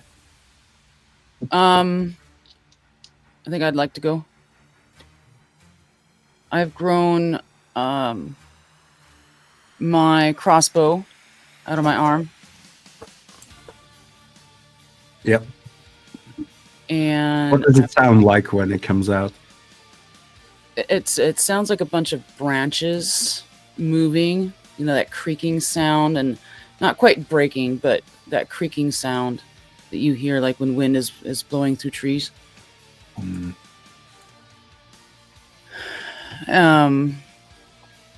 Yeah, so you attack with agility to get your own. All right, 2 so I dice. roll a d12 to hit to see if I hit. 2 d12s because of your power as well. Okay. You always start with 1 and the second one for using the power, the gift. And I add the agility to it. Yes. Okay, To the so highest. 14. That's a success, no doubles. And then I'd roll a d4 plus agility. So you have a choice. Basically, you could expend some of your vitality, some of the energy to make a bigger a bolt. So you take some damage. But in this particular case, it's not really worth it because you know that Violet is on the last legs. So That's what D4 plus agility will. I rolled a more 4, than- so that'll be a total of 8. Yeah. So you absolutely destroy this ghoul child with this bolt that you created from your own arm, which goes straight into her wherever you want. And that leaves just the countess among you, with completely without defense and without guards or anything of the like. And you know, presumably you don't like her that much because she's part of the people who took your people, but she looks kind of relieved. I think that we just did you a favor. She looks around and goes, I am at your mercy. Please don't hurt me. What I want is for you to be at our service. You have information that we need. Of course, there's nothing I can do to stop you from getting all the information that you want out of me. How helpful. So what can she tell us about our missing friends? Oh, yes. I think Revolvers took them. He's our wizard, although there is no magic but the king's magic. But Revolvers has a special disposition. Disposition? No. He has a piece of paper. Dispensation. Yeah, out of character. I was really looking for that word. Dispensation. Thank you. He has a special dispensation in the form of a document from the Sorcerer King. And now the Revolvers is set to meet up with Petrocor, our Cardinal Petrocor the Chaste. But to be honest, if Revolvers meets with him before you catch up, then I doubt you'll see your friends again. They're far too powerful together. Hmm. Petrichor should have a fun time with Tana. And don't forget that Revolvers, who has the Book of Names, and with his magic, will have already tamed Tanith and whatever your other friend's name was. I don't know. And then they're completely at their mercy. Where He are said- they going? Not so confidently. North to the Pyramid Gargantua, to the Sorcerer King, to deliver the new heretics for his judgment. How are they getting there? By cart. We have like a convoy of carts. Normally the cage cart overflows, so it's walking speed with all of the captives dragged behind. It's not so fast. And your mercenaries outside. Why did they Yeah. not help you with these children? Oh, no one can help me with these children. They are my curse. My curse What? to bear. Why? Well, I mean, that said, you did pretty well. Hmm. Although I think that's gonna have some consequences. The second or third death of Violet. Anyway, they never stay dead for long. Interesting. Why are you stuck with them? I'm not sure if that's so relevant right now. I think you should take me captive and drag me along to wherever you're going, like sooner rather than later. I won't be a bother, I promise. No one's ever said that to me before. Right. And what about the other demon child? I mean, I know he's not a demon, but Yeah. you can't just leave him to run around in the inn. We could try. What would you grant us if we were to do this service for you and buy you a little more time? I mean, I've already given you all the information that I have. I will be a very, very good captive. I will be no problem whatsoever.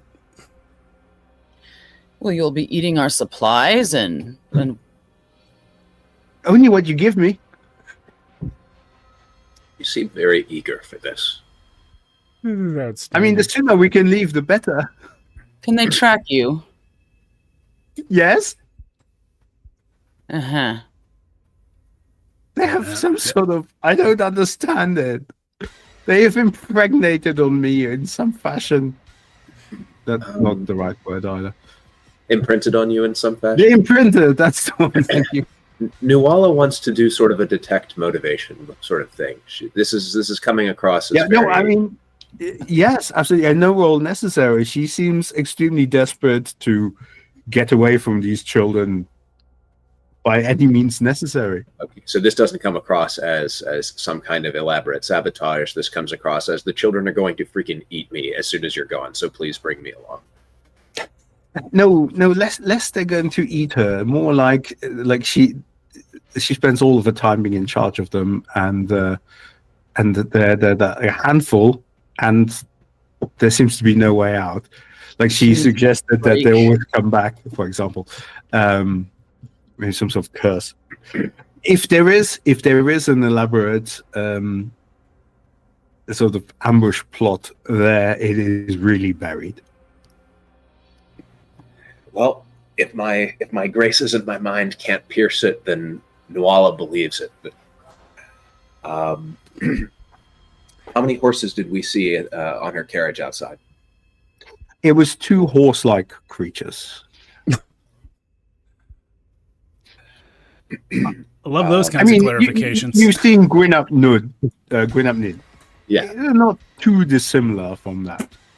Okay, so Perhaps lacking a little in the mental capacity thing. A bit more animalistic, sorry, let me put it that way. I believe that what we should do is we should take our helpful captive here. She's kind of turning from Cinda to her colleagues. The slower members of our group on horseback, I think, will have more time to intercept our wayward allies. If anything goes wrong, if the instructions we've been given are incorrect, though I suspect that we're past that with Cinda the Red, she'll pay the price for misleading us. Agreed. Can she hear this as you're talking this, or are you like away? I don't think that she's far enough away that Cinda could not hear her, but she's like talking to her friends more than to Cinda. So, you can tie me up. I'll be no problem. What if we take the carriage? You should. It's really nice. What about your guards? What will Well, they I do? mean, they're being paid. Are they going to try to stop us from taking you captive? Not if I tell them not to. Hmm. Do we want the carriage, or do we They've just been want very the- good. Well, if we take the carriage, then we can all go at speed. But if we take the horses, 2 of us are going really fast. Well, I don't know that a horse moves faster than Numina or Gwen. You and I can't keep up, Yeah. but between Numina, Gwen, and 2 horses, we have 3 slow companions and 4 fast ones. But That's the carriage with the 2 horse-like things is already quite fast. If you were to attach a 3rd quite fast thing to that, or 4th even, there'd be no stopping you. You Ship know, on wheels. Sounds good. love this plan. Do you 2 mind pulling a carriage? I look at you with a little concern, but then shake my head. No, I'll right. do it.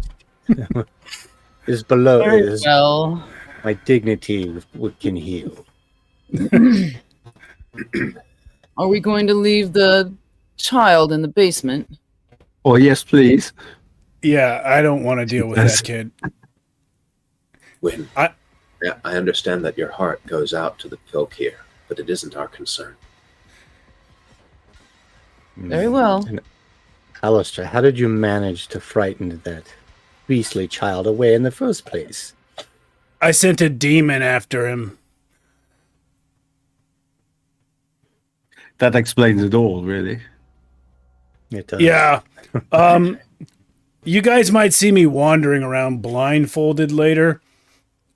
If that happens, do me a favor and tie me up. And me, says the Countess. Don't forget I'm your captive.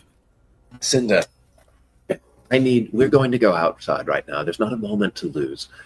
I need you to ask your mercenaries. I need you to ask your bodyguards to go collect the child. No. By the time Why? they come back, we'll be gone. No, but I would never ask them to do that. Like, those the children, they're a menace. Like, I pay good money for these people. I'm not gonna, like, have them sacrificed to a demon child.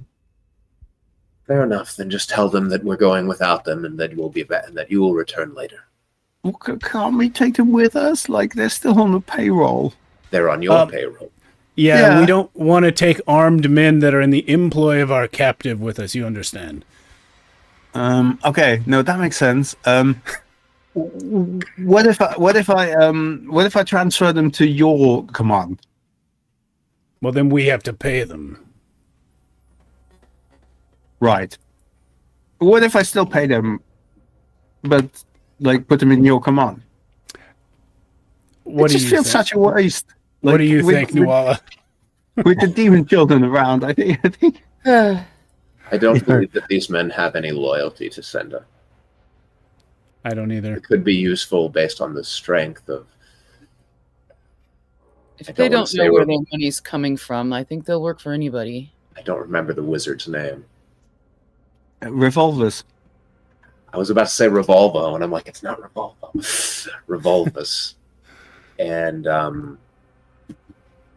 badass He name of killed the guy that they're going himself. to meet. Petrichor. Petrichor. Yes.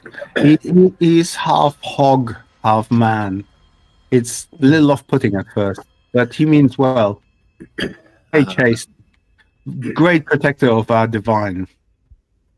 Cinda, is that gold I hear clinking at your belt? She actually looks down her belt, and it's not gold there, but she's wearing a very fancy dress. Is this a metaphorical question? If I'm going to take your bodyguards, I need money. I'm worth a lot of money. Like, Petrichor will pay anything.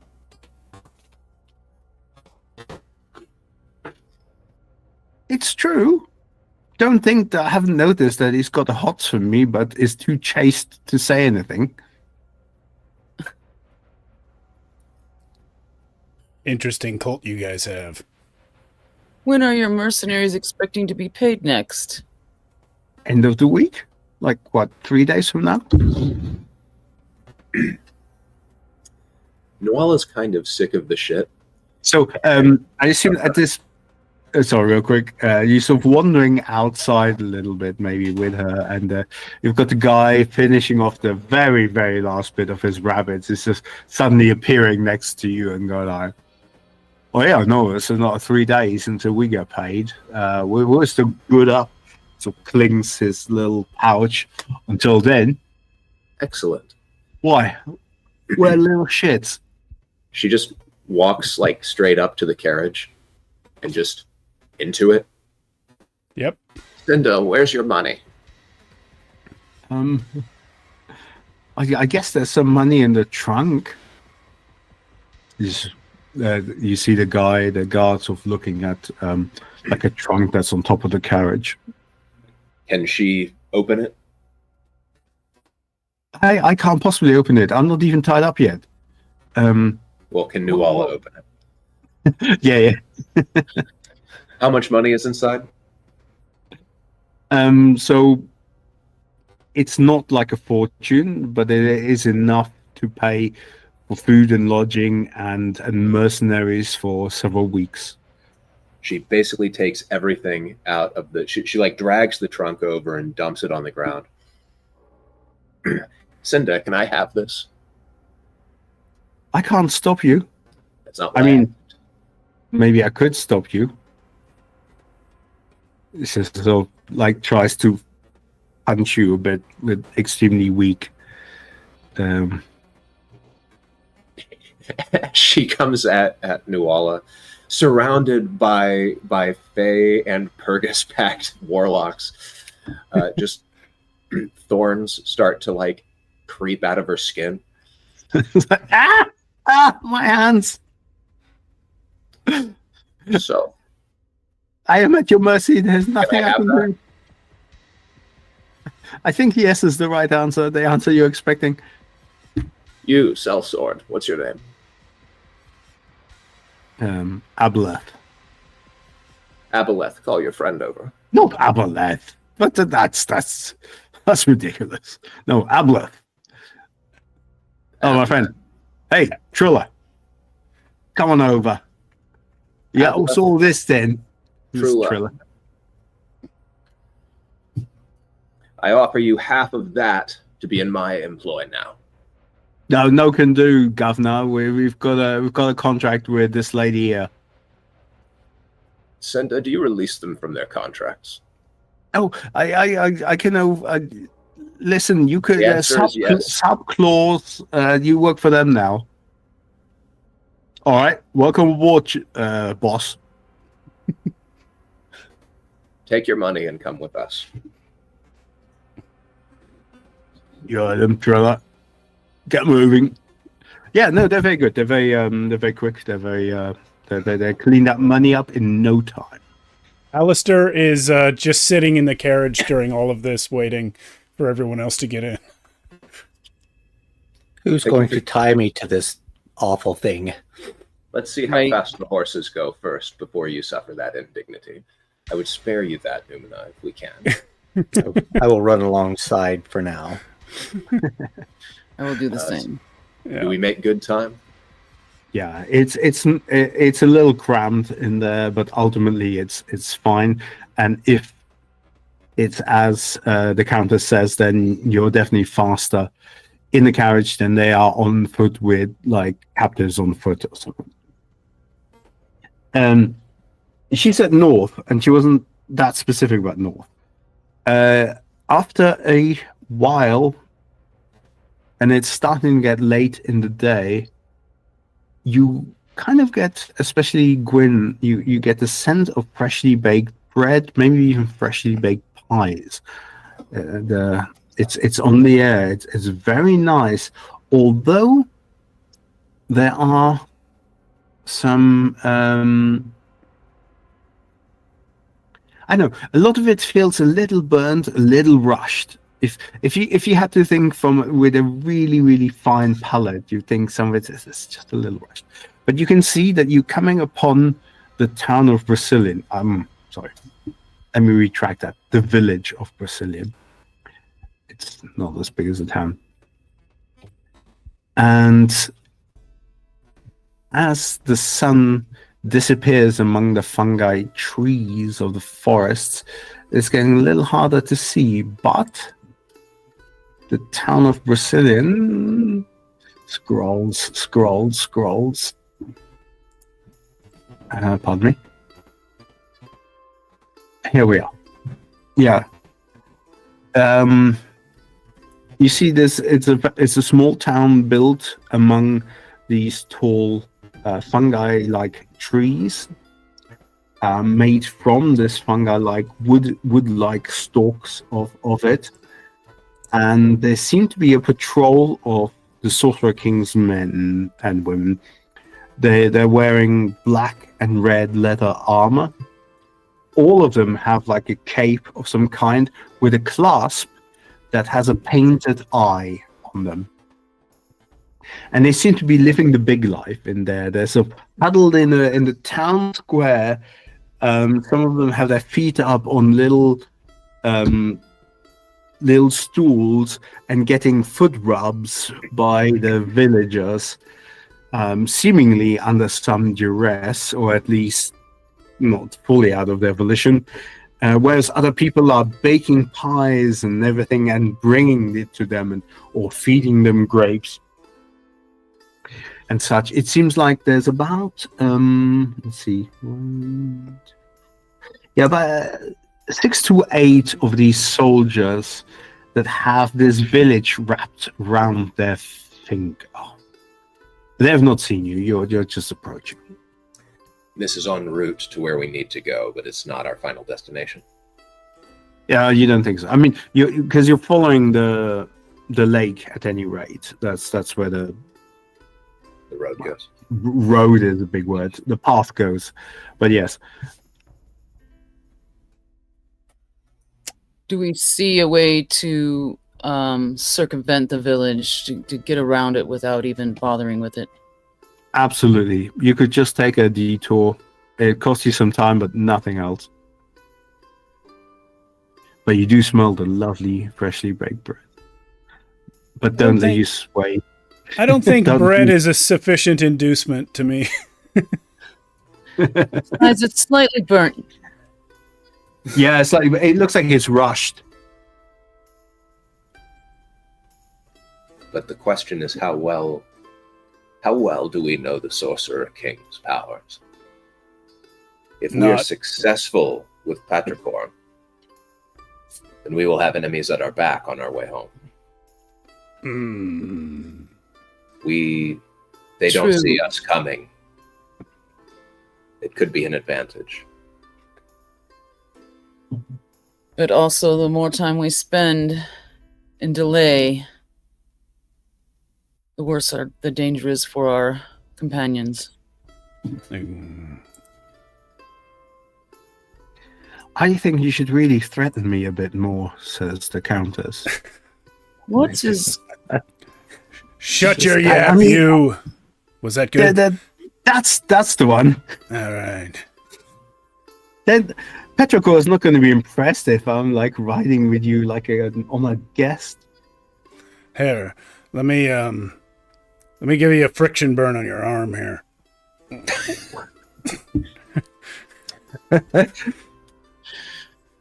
I'm beside the carriage listening to this, like I could drag her behind me on a length of rope for a while.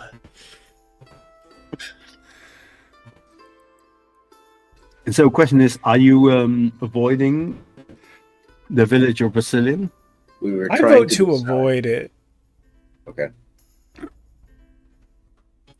don't know where everyone We else might pay stands. for it later, but I'd rather have enemies at my back than lose the companions we Yeah. have. That's what I'm thinking. We know that they are here, and to keep watch for them.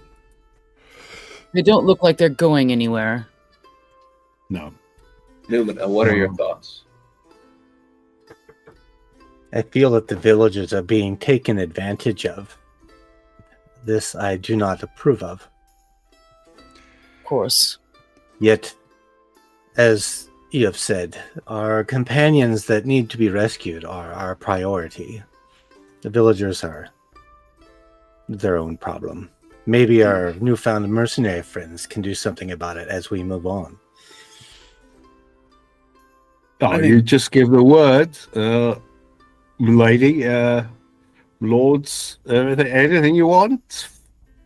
We're all paid up for the month, for the week. Would it be worse for these villagers if we were to send mercenaries to kill the soldiers in their town? I mean, there's 2 mercenaries and there's about 8 soldiers. Yeah, but you guys are really good. He's just picking up a little little rabbit out of his teeth. Is like, yeah, that's right. Although having said that, it looks like that guy's got like an halberd and stuff. And that thing's got reach. Yeah, you're right.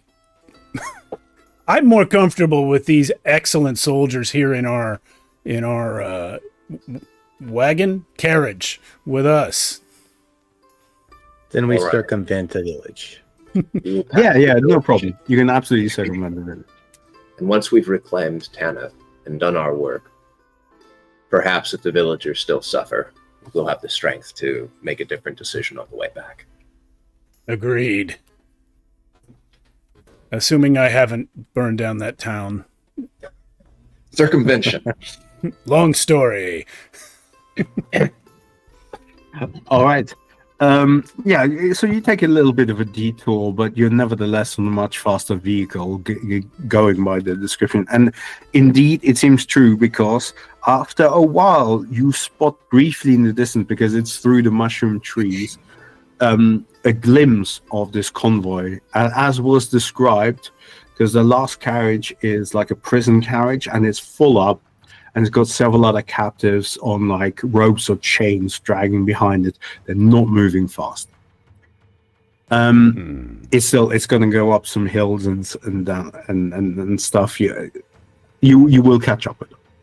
One thing that also stands out as you travel through this, you've come across some of these very, very tall fungi trees where you've almost seen, like sometimes you attribute forms to clouds, sometimes you attribute forms to these mushrooms, these mushroom trees, and it gets to the point where there's a cluster of 3 of them, and it looks truly like they've developed like humanoid features, like massive. We're talking 50-60 meters tall or 70 yards tall. So developing maybe over the growth of these trees, who you expect to be maybe like 150 years old, humanoid features. And perhaps one day they will rise up of ground, new entities of their own. As the cynical of woodworks and inflorescence, it's not so unusual. This thing could happen. That aside, I have a quick question. Go Just a for it. little aside. Since I can grow mushrooms off of my body, am I good at discerning mushrooms? It's kind of up to you. What do you think? I feel like I kind of would be, since Okay. the mushrooms. It says that it's at random what grows from me. It can be hallucinogen or euphoric, and I think the print is small, but curative. I would think that I would know at least what's growing out of my body, but perhaps beyond that, as long as it's one that I've seen before, I suppose. But I was just wondering how much that knowledge was, and if these Is that mushrooms particular- that we're seeing looked any kind of familiar to me.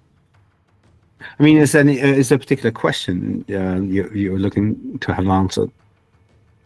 Like, do these look like any mushrooms that we have seen, like in the Wolden, only larger?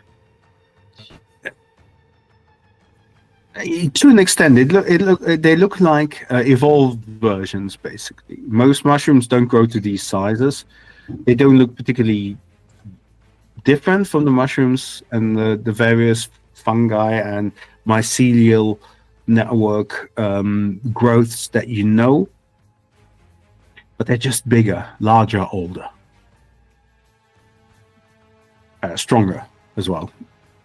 This one looks. You think of a mushroom as being a soft thing. As it grows taller and taller, it becomes less soft as well. Now, you're not pretty close on the heels of the Immaculata, and occasionally they drop out of sight because of a turning, because of a drop. At one point, you've got them back in your sights, but you all notice that Revolvers is nowhere to be seen. Can I dash ahead and get an even closer look? And Yeah, I was see if gonna he's- see if maybe you and I may go off in different directions and come from the side. I'm trying to think of the word, and it just completely. flank Pincer him. maneuver, Yeah. But flanking. flank, just kind of flank, but for scouting purposes. Yeah, if you like.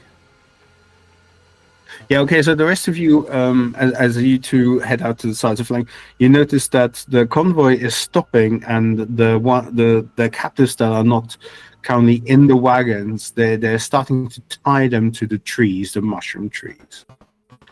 Oh. With you who are flanking, I would say the one who's on the left-hand side. I'll take mean- left. Yeah. Yeah, and I'll be on the right. Okay, so Numina, you as you pull around, you see there, flanked by two guards, black and chainmail guards, much like the ones with you currently, is Revolvers, the wizard. He's wearing these blue robes, blue pointy hat, but his chest is bare, and you can see he's got a bit of a washboard of muscles there. Like you could probably play the xylophone on that. And he's got these like a bead necklace, brown bead necklace and stuff. He's sitting on the ground. He's drawn these circles around, and he's there with this book, and he's reciting names, and the little stones in the sand in the circle are vibrating. The guards, the mercenary guards, like it looks like they've seen this before. They're not phased. Meanwhile, Gwyn, you come around from the other side. There's no impediment there. You can see Petrichor there, who is ordering this all of the captives to be tied to trees for judgment. He proclaims in a more squealy voice than I can do.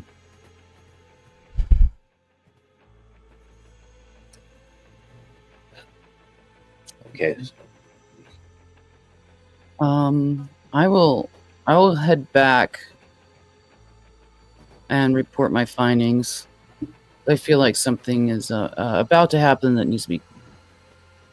Oh, I should mention that among the captives, you absolutely see Armada and Tanith, and they're also being tied to the trees there. Okay.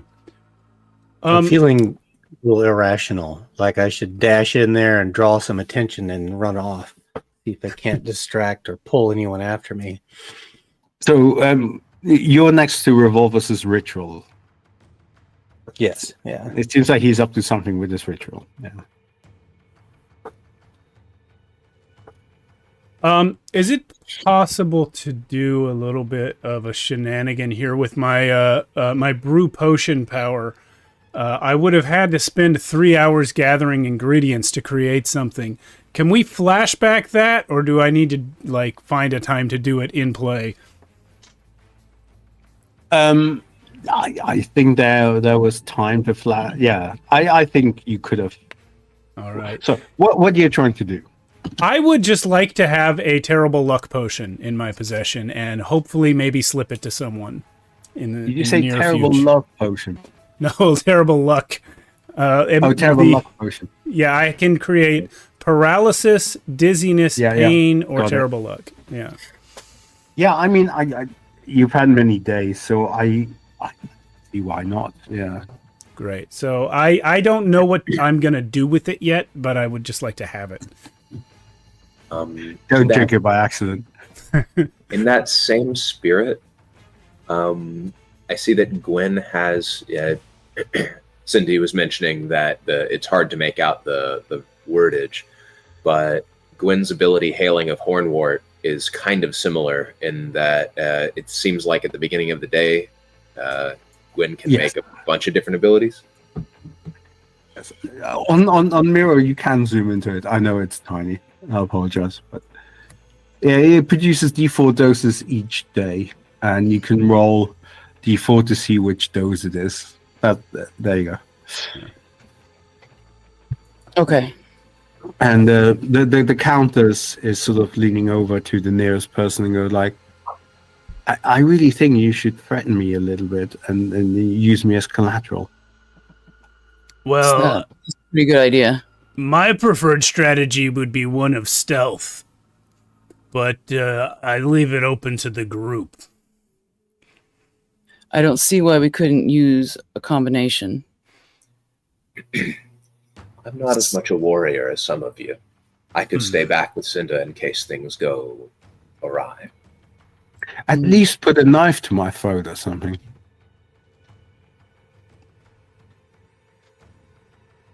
Don't worry.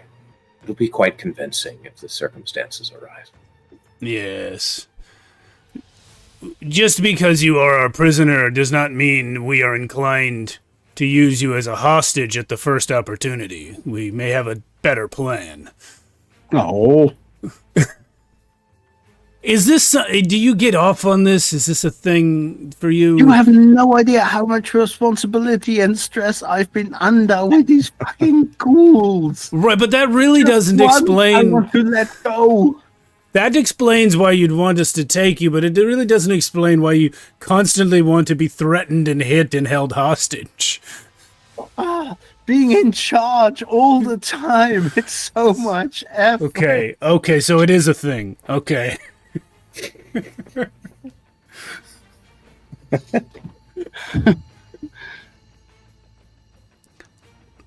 If those kids show up, maybe we should try burning them. Has that been tried? Of course. Okay. Like, Violet, it's going to be a few days, but I don't think Gunther is going to be that long. Yeah. Well, what does the gang want to try here? She mentioned that they're really strong together. Yeah. We had hoped to catch Revolvus before he reached Petrichor. Yeah. Doesn't seem like that worked out perfectly. But they're not particularly close to each other. They're not next to each other, but it does look like he had caught up with them. because he delivered the. So maybe it sounded like revolvers had the captives Armada and Tan in the first place, and now he's held back to do this ritual, which is not complete. Right. And was it Numina who's right next to it? Yeah. We didn't see Revolvus, so I think it comes down to what Numina decides to do, because the rest of us have incomplete information. We only know what Gwen reported. That's right. Yep. Mm-hmm. Again, it goes back to I want to cause a distraction. Maybe I put that jacket on over my arms, the symbol of resistance. Are they like the anti-Revolvus crowd, if I'm reading that? No, so the jacket was the pro Sorcerer King crowd. Okay. It's unclear where the Maculata stand at this, though you could ask, of course, your captive. As they are the sympathizer jacket. Maybe I like run out there and I'm like tearing it to pieces. I dash around the camp and then disappear into the woods to try and pull off any soldiers and draw them away. No, I should say again, the soldiers here are mercenaries working for the Immaculata. They have no, they don't belong to the Sorcerer King or anything like that. Okay. The only question is whether the Immaculata are working for the sorcerers or not, which you don't know. But other than that, there's no real relationship to the Sorcerer King with this slot. I still feel like I want to disrupt whatever it is that the guy's doing. His little. You could absolutely disrupt, or try and disrupt Revolvus's ritual. Yes. Yeah. Okay. My more animalistic side is taken over. I want to dash out there and disrupt. Right, kicking the circles he drew in the dirt. Yeah. Exactly. So he's got these very Zen-like circles that he drew, and there's some vibrations on the stones, and he's reading these names from his tome. And as he sees you approach, charging in, you can see him speed up the reading and emphasize certain words. You're certain that if he finishes his reading before you get to disrupt the circle, something bad will appear. So I think this would be an agility check. Okay. Just a straight 1d12 then, plus agility? Well, what else could you maybe throw in there? Let me see. I've got my equipment. I was thinking of throwing that jacket like towards him as I gallop by to disrupt his sight. But yeah, it might not work because it's a sympathizer jacket, but it might work because it's fancy and impressive and in his face. yeah, So I'll accept it. Yep. make him kind of like, whoa, what the heck, you know? Does she get a bonus for the paracular peregrine protuberances? The extra set of legs? Yes, I would say so. Yeah. Sorry, it's not my character sheet. I just happen No, you're That's fine. It's a lot for me to take in. Normally it's just one extra die per gift, but one gift die. But I'll take it. Yeah. Okay. You have the legs. It makes sense. Agility. So it's an 11 on the dice plus 4. Yeah. So you have 3d12s. Nope. And take the best and I'll tell me add if there's another. double. Okay. Yep. That 11's still the best roll on that die. So No 14, doubles? 15, no doubles. Yeah. Okay. Yeah, so that's a success. So you kick or you throw the jacket into his face before he can finish his ritual. He's like in a bad movie, fighting with that jacket while holding it to his face. You know the one. And you arrive and you can destroy the circles, and he's very irate about that. They took a lot of effort. But more about that in a moment. The rest of you. So I would imagine as this is happening that we have now heard a ruckus. Oh, absolutely. Yeah. This is not so far away that you not party to it. Yes, you can definitely hear and partially see it. I would like to go to where I can see the soldiers that are traveling with that caravan, and cast my spell, Thy Weapons Dull Bondage, Not Death, on them to render their weapons non-lethal for an hour. Which will require me to take a point of mind damage to cast that on enemies, but I want to do it. You'll live. Yeah. You folks have taken no damage whatsoever yet. This is. Yeah. I apologize to all of the people watching at the moment. This is not like me. You don't have to apologize to us, though. There's an extra frame at the bottom where you can grab dots. Oh yeah, I saw that earlier. We're a little risk adverse, so we like try and dodge any damage. Well, while I move this dot up there, I think I roll 2 for that, right? Because this is a spell you're casting. Yeah. You have to roll D100 because you've got a 14% miscast chance, which doesn't necessarily mean that it won't work. It's just that it might not work exactly as you planned. Normally it's 28, but because of your ritual this morning, 14. It's only 14. Well, 14 is still enough. I got an 8 on that, so. An 8? 8. So I think that means I miscast. Yes. So that's fine. That's great. Roll me a D4. Yes, sir. 2. Okay, 2 is not amazing, but it's not terrible. So it means the spell's effects are halved or last only for a short period of time or are otherwise limited. Okay. So I think in this case it would make sense that it only affects half the people there. Out of how many are there total? A fair few. Okay. Well, guys, You've got Petrichor, 2 other named characters, yeah, and 6 mercenaries. Okay, well, not to shoot myself in the foot, but I did only target the mercenaries, so 3 of the 6, I would think, are now non-lethal. Yeah, that's fine. We don't need to make that distinction. I'm not that fussy about it. All right. So, guys, good news. Some of those people can't kill you. They can only take you prisoner. Fantastic. They can incapacitate you like it's their job, but you will live. Exactly. Oh, you will live. Yuri's congratulating me on my terrible rolls. I learned it from the best, Yuri. It would not be fun if we didn't miscast. Agreed. There we are.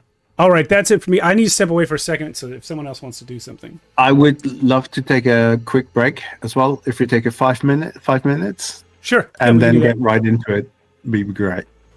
All right, we'll see everyone in 5. Awesome.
Welcome back, everyone. I have just partially disarmed part of our opposing force. Now let's see what happens.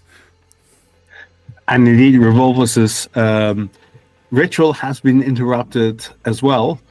But now people have noticed this. Even though they might not have seen you directly, they have noticed that there are shenanigans happening. So we have a variety of captives tied or being tied to trees. This includes Tanith and Armada. Thank you. And they're already tied to trees. From the flank, the ritual of revolvers has been interrupted. And from the right, you have another scout of your own. And you're coming up from the front. Now. Yeah. Gwen came back to the carriage, though, to report what she saw. So she's not on the right anymore. Oh, yes, sorry, that's right. Right. Yeah. But I would have reported, and then whenever I could, started heading back. So And you can all head up there as a group if you wish. Only the countess says, like, you should really take advantage of me being a hostage. I'll take her with me. I'll put a knife to her throat, and I'll run Right, out. but I could, like, kick you in the ribs or something with my elbows. No, I'm not into it.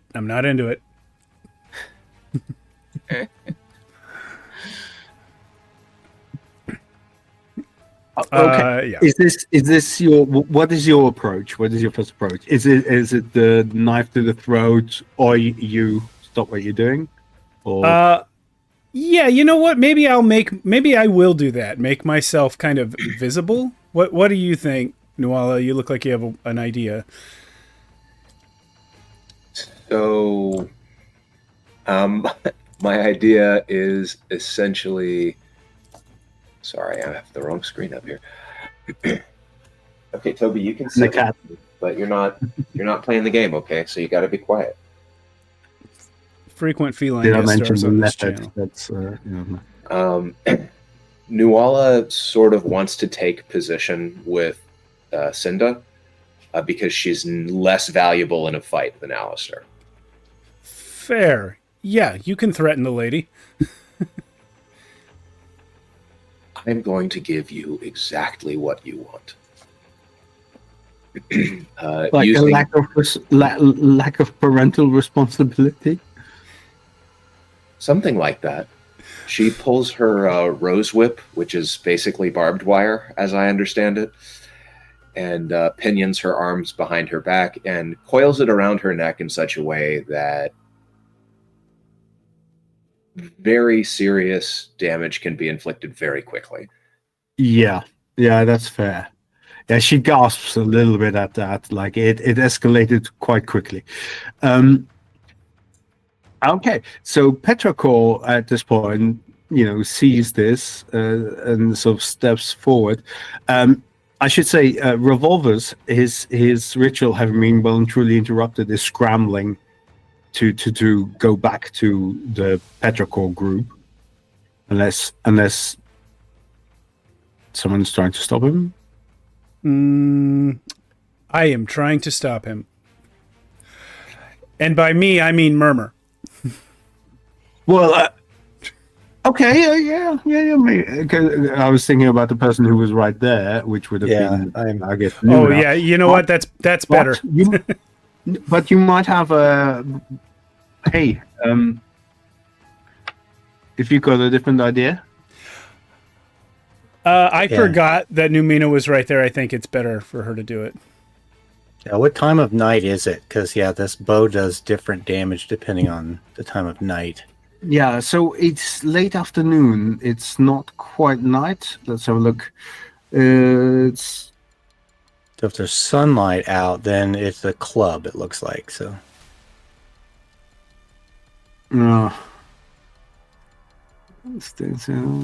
Just dealing in different types of human. Yeah, it's not quite dusk yet, I'm afraid. So it's too early for that. Stall. yeah, I could A few hours. Basically, what I'll do then is ram him, kind of bash into him using my He does look quite buff, but also quite like the chill hippie type. So, okay. A ramming thing. Would you say brawn or agility? I think either could work. Yeah, Maybe that's agility. the Carapcrania. Capricrania. Capricranial. Basically, coming at him with my horns, just gonna come down and jab at him. That's fair. Hit him with Agility, I presume. hit him with agility. 2d12. Okay. That is 8, 9, 10, 11, 12. Partial success. Yeah. So 12. Okay. that's fine. I mean, so two ways this could go. Because we're so close to a proper success, I could offer you a devil's bargain, but I actually think the partial success is better because he was trying to get away at this stage, and you're trying to bash into him. So I think you bash into him for a fair amount of damage, and he flies off from that damage. So roll me your damage. D4 plus agility. That could hurt seriously. 7 total. That hurts seriously. Let me check his. Oh yeah, no, he's not happy about that.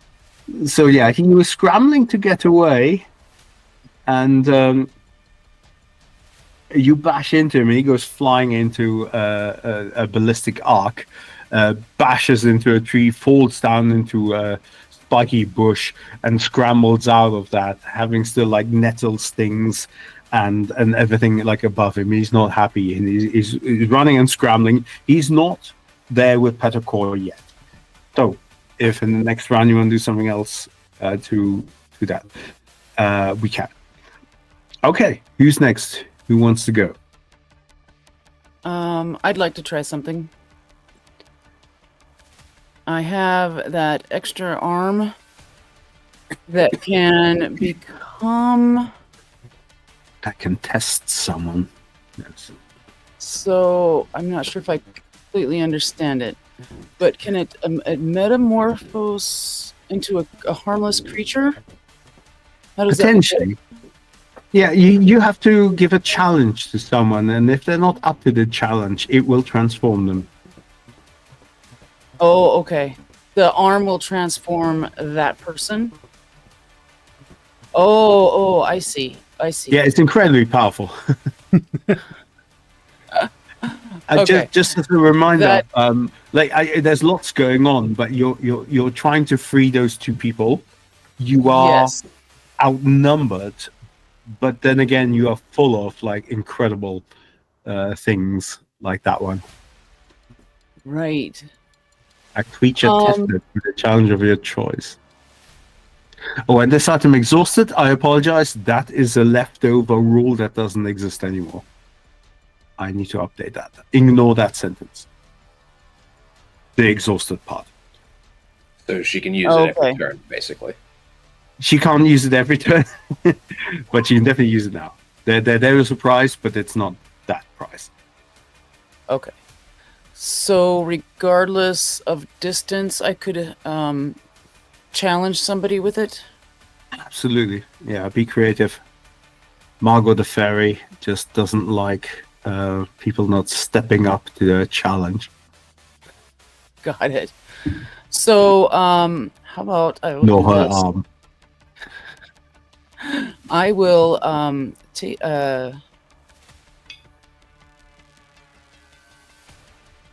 take that arm and slap. Can I slap?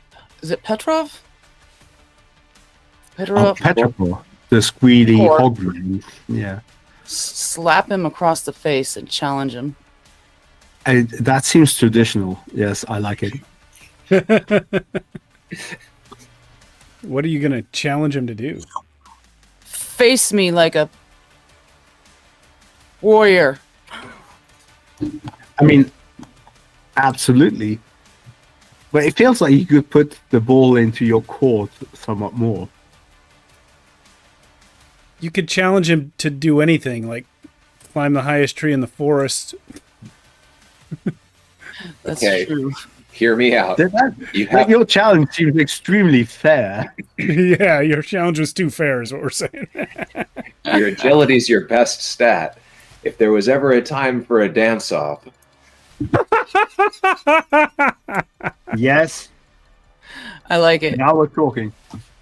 You get all the woodrows doing the rap, the beatboxing behind it. Yep, just you guys. Challenge you to a dance off. Pigman. Now, I would say over the din, he might not immediately hear that. It will definitely work, but it might not immediately hear that. So let's have a graces roll just to see how piercing your challenge is. Okay. So Oh, graces. Yeah, that was. is there a way for us to help? Oh, there better be. Well, oh wait. Maybe we should simply repeat what she said for. So you say I challenge you to a dance off, and I'm like, dance off! Woo! It's also the English way. Just say it louder and slower. Yeah. Yeah. I don't know if there's a good way to do it, but I don't know if Nuala can sling any of her charisma over in that direction. Just exactly what Steve's talking about. Just the high and dignified lady in the back laughing that you can't possibly beat Gwen in a dance-off. I mean, any of your traits alone will add to that. So, right. Don't forget your pixie amulet either. Just. Haven't forgotten it, but I don't know how to get it over there. Oh no! You just pour it on yourself. Like maybe you'll fall asleep, or maybe you'll float, and you'll be able to shout at people much better. Don't think I'm gonna roll those dice on that one. Oh, That seems egregiously. That seems like a very slight advantage for an egregious disadvantage. the cat counters Sinbad goes like, "I'll do it." Oh yeah, pour it on the countess, and then force her to yell about dance offs. She'll take a nap. She wants to sleep through the whole thing. So good. Yeah. All right. Okay. Give me a roll. So are we looking at 2 or 3 of these? Did we figure? There's 2 people helping, right? Yeah. Yeah. Think. There's Alistair and Nuala. So 3d12. Okay. Just wanted to make sure I had it right. So. And this is a Graces test, you said? Yeah, it's +1, so nothing to write home about, but hey. Yeah. So 8. Partial. Any doubles? No. Not that it matters in the partial success. Anyway. 8. I mean, so 2 things work. So 1, you challenge him to a dance. And 2, a thing that he wanted to do as well is to he gives the order to flay the prisoners. Oh. Sorry to bring it back down. And they're gonna start with 1, 2, 3. It's one of yours. Oh, it's a 5. No, it's a villager that you don't know. Okay. So Petrachor he's wearing these russet brown monk's robes across his extremely hirsute body, like bristly, coarse hair, and his snout. He pulls the top down for reasons. He's revealing a rather scarred back, like that of a flagellant, especially in between the other bristly hairs. You can see that very well. And he's not wearing any shoes because he's got like hooves for feet. And he's starting to laying down a little little groove. It's quite good. And he's doing this to the background of one of the villagers' extremely urgent screams of being flayed. I would like to send Murmur out now. I will say, listen, I know I still owe you for the last one, but this one you can take payment immediately on. I'd like for you to go down there and make half of those mercenaries so terrified of the other half that they kill each other. I don't know if I've got time to make political speeches. But surely you can whip... maybe you just make a face. What? I don't know how you do your thing, man. What do you mean make a face? Just Insult make someone's mother. make them look make them look terrible to each other.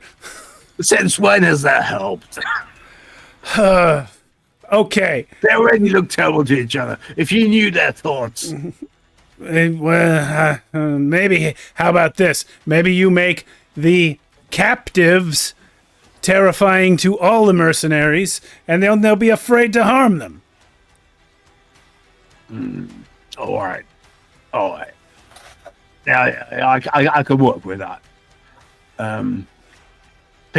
People are like generally afraid to harm like captives that piss themselves.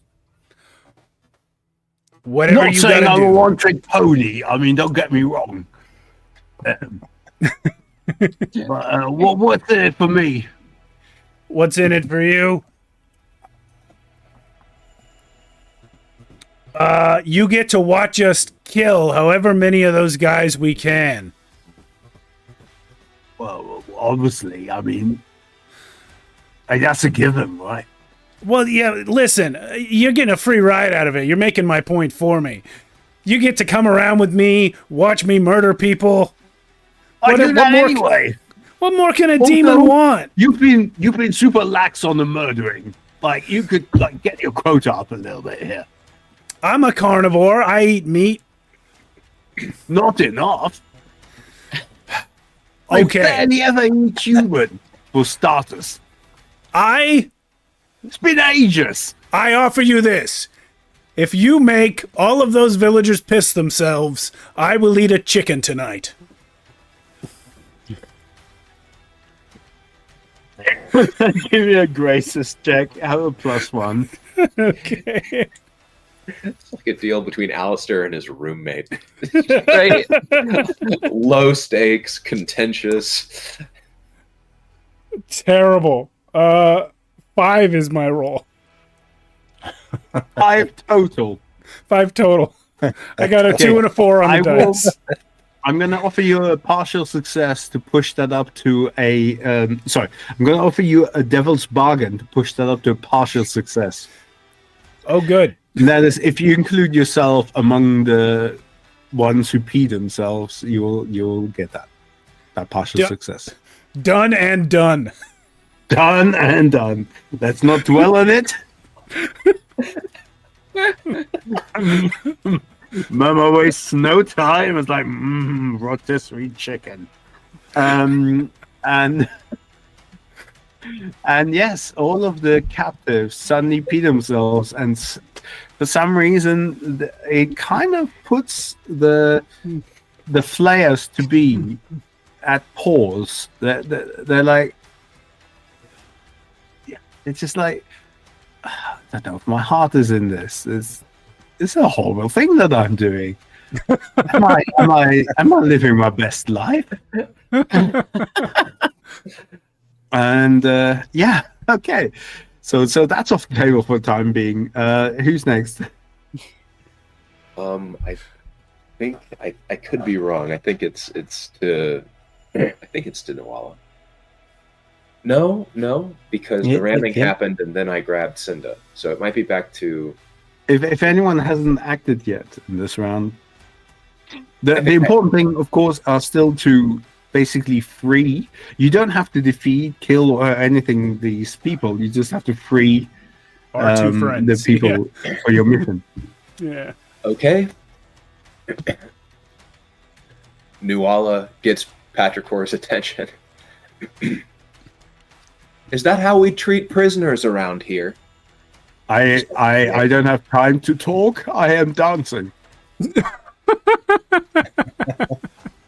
Okay, so He's in the middle of a dance off. Also, she use he comes back. Rude. could she use her graces to distract him from his dance off? Not only Absolutely. compelling him to lose, but also possibly she gets what she wants out of him before he does. Absolutely. You can try. Okay.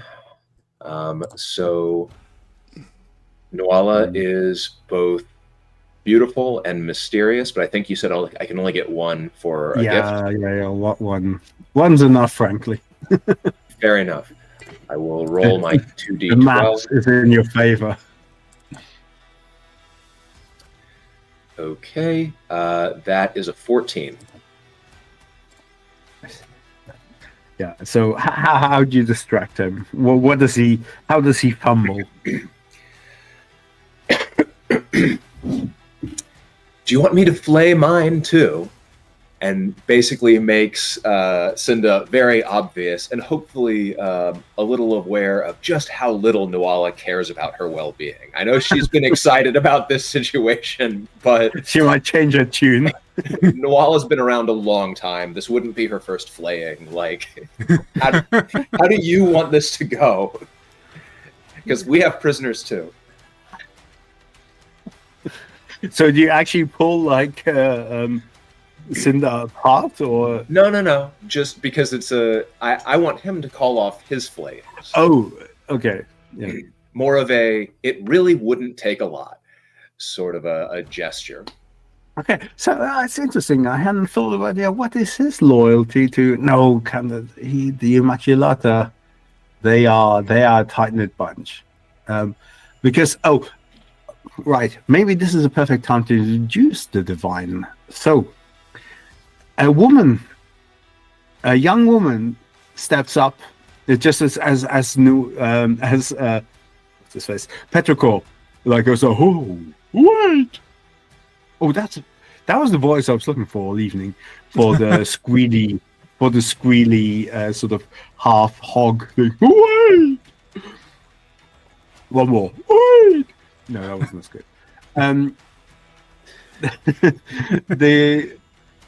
A young woman in beautiful white robes, like extremely clean white robes, moving in the winds, steps around from the back of the convoy.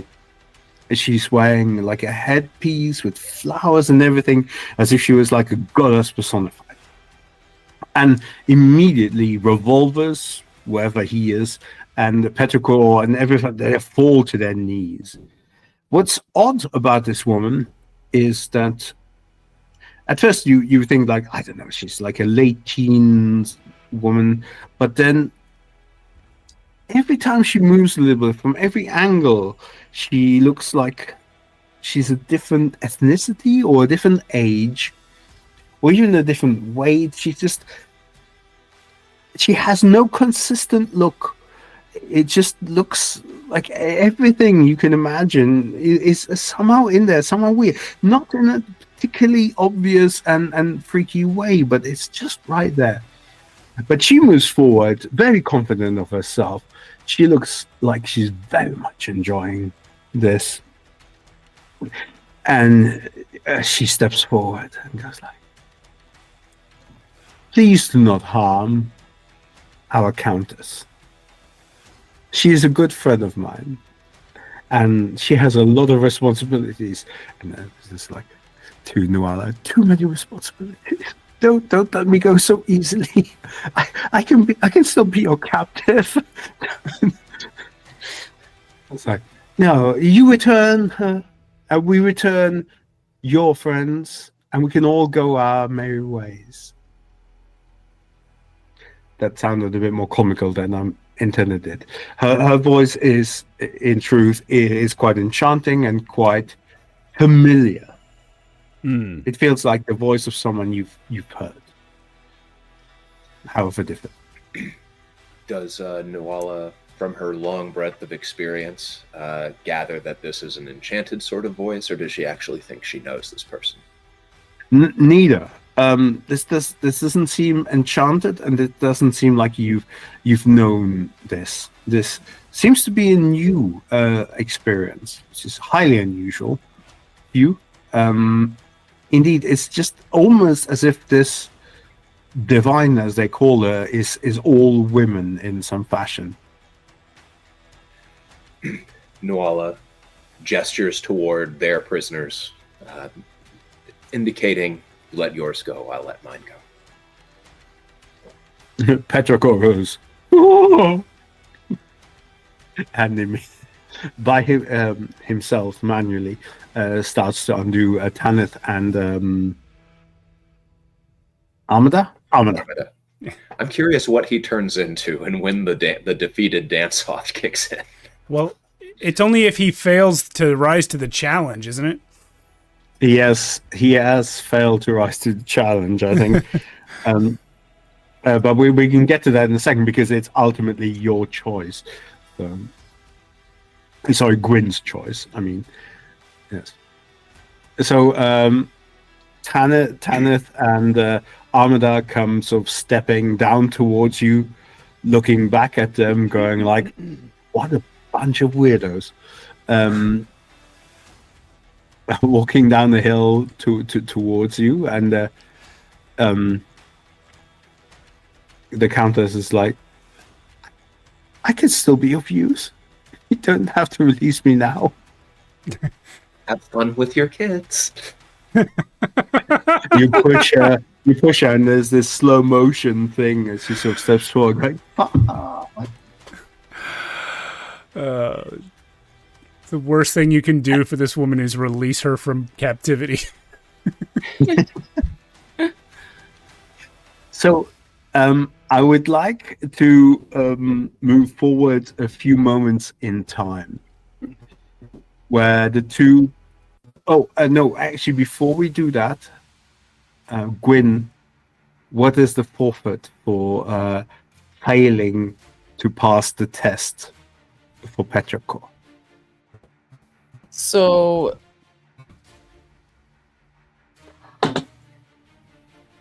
the failure means that he's going to metamorphose into either a harmless creature or object, right? Yes. Okay. Of your choosing. I think he will metamorphose into a rotting log, similar to his size. A rotting log. That's an interesting choice because, of course, as the log rots, it will provide nourishment for the forest. Right. Nothing ever is wasted. Nothing is wasted. Perfect. Outstanding. And I'm still dancing.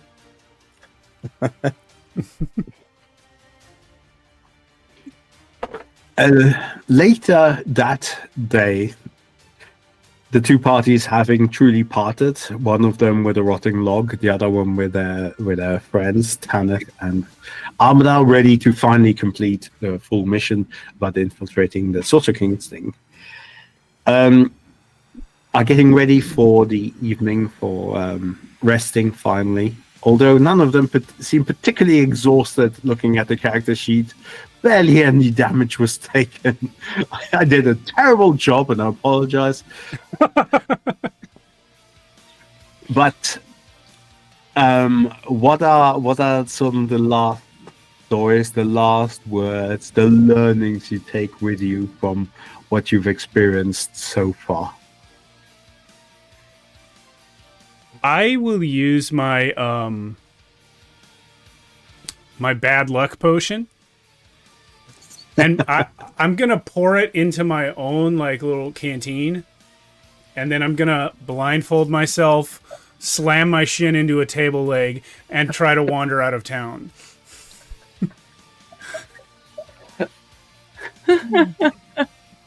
I mean, this is why you have reached an agreement with Murder, because you stick to your word, right?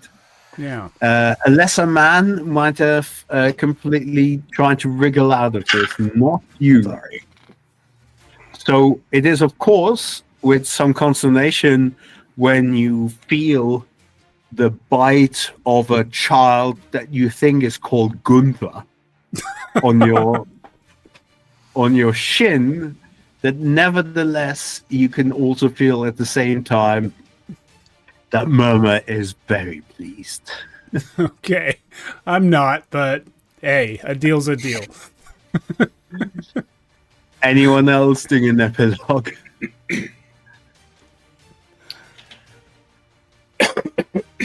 I think that Nuala had some reservations. She's been around a long time. She has some hidebound ideas. Wasn't thrilled to be working with someone of the Purgus Pact when this all got started. But despite his strange ways, Alistair impressed her with his utility and with his honor, though he placed it in a strange place with this thing that he allowed into himself. She already held Numina and Gwyn in high regard, and there's just not a lot left to learn when you're into your 10th millennium. I'm not sure how long she's been around. At some point, you stop counting. Yeah. Awesome. I think Gwyn has mostly learned a lot about herself and her capabilities and thinking outside the box. Where she's more of a straightforward, typically trying to have a little bit more fun in her adventures. She's going to dance a little more. A little more dancing. I mean, you won this one fair and square. Awesome. Then I think with that, the party can continue north now, away from the side quest of having to deal with the Immaculata, and finally make their way to the pyramid, the titan of the pyramid Gargantua, and see if you can't place your own spy there and figure out whether it truly is a potential ally or whether it's more of an enemy that you have to work against. But that, as they say, is a story for another time. So with that, I thank you very, very much for this game. It's been hilarious, and I had a huge fun of a time. Huge fun of a time. That's not even I've had a lot of fun. There we go. I'm going to quantize my things properly. And once again, I'd like to thank Archonia for inviting me for their festival. You know, Frank, we invited you last year, and you accepted. Unfortunately, circumstances didn't allow it to actually happen. I'm so glad we got circumstances. Yeah, yes. medical things. I'm so glad that we got to play with you finally.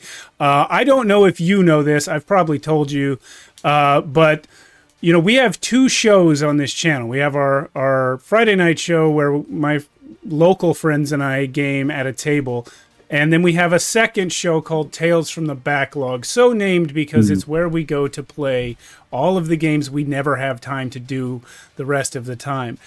Hypertellurians, your other game, for those who don't know, is one of two, along with Merkborg, that spawned the idea for that show. Because I owned the book. I bought it because I'd seen it reviewed, and I said, God, I'm going to start an entire other show just so that I can play this game with my friends. And it was, in fact, our first episode, Hypertellurians. So thanks so much for that game and this game and all of your creativity. No, thank you so much. Hear, hear.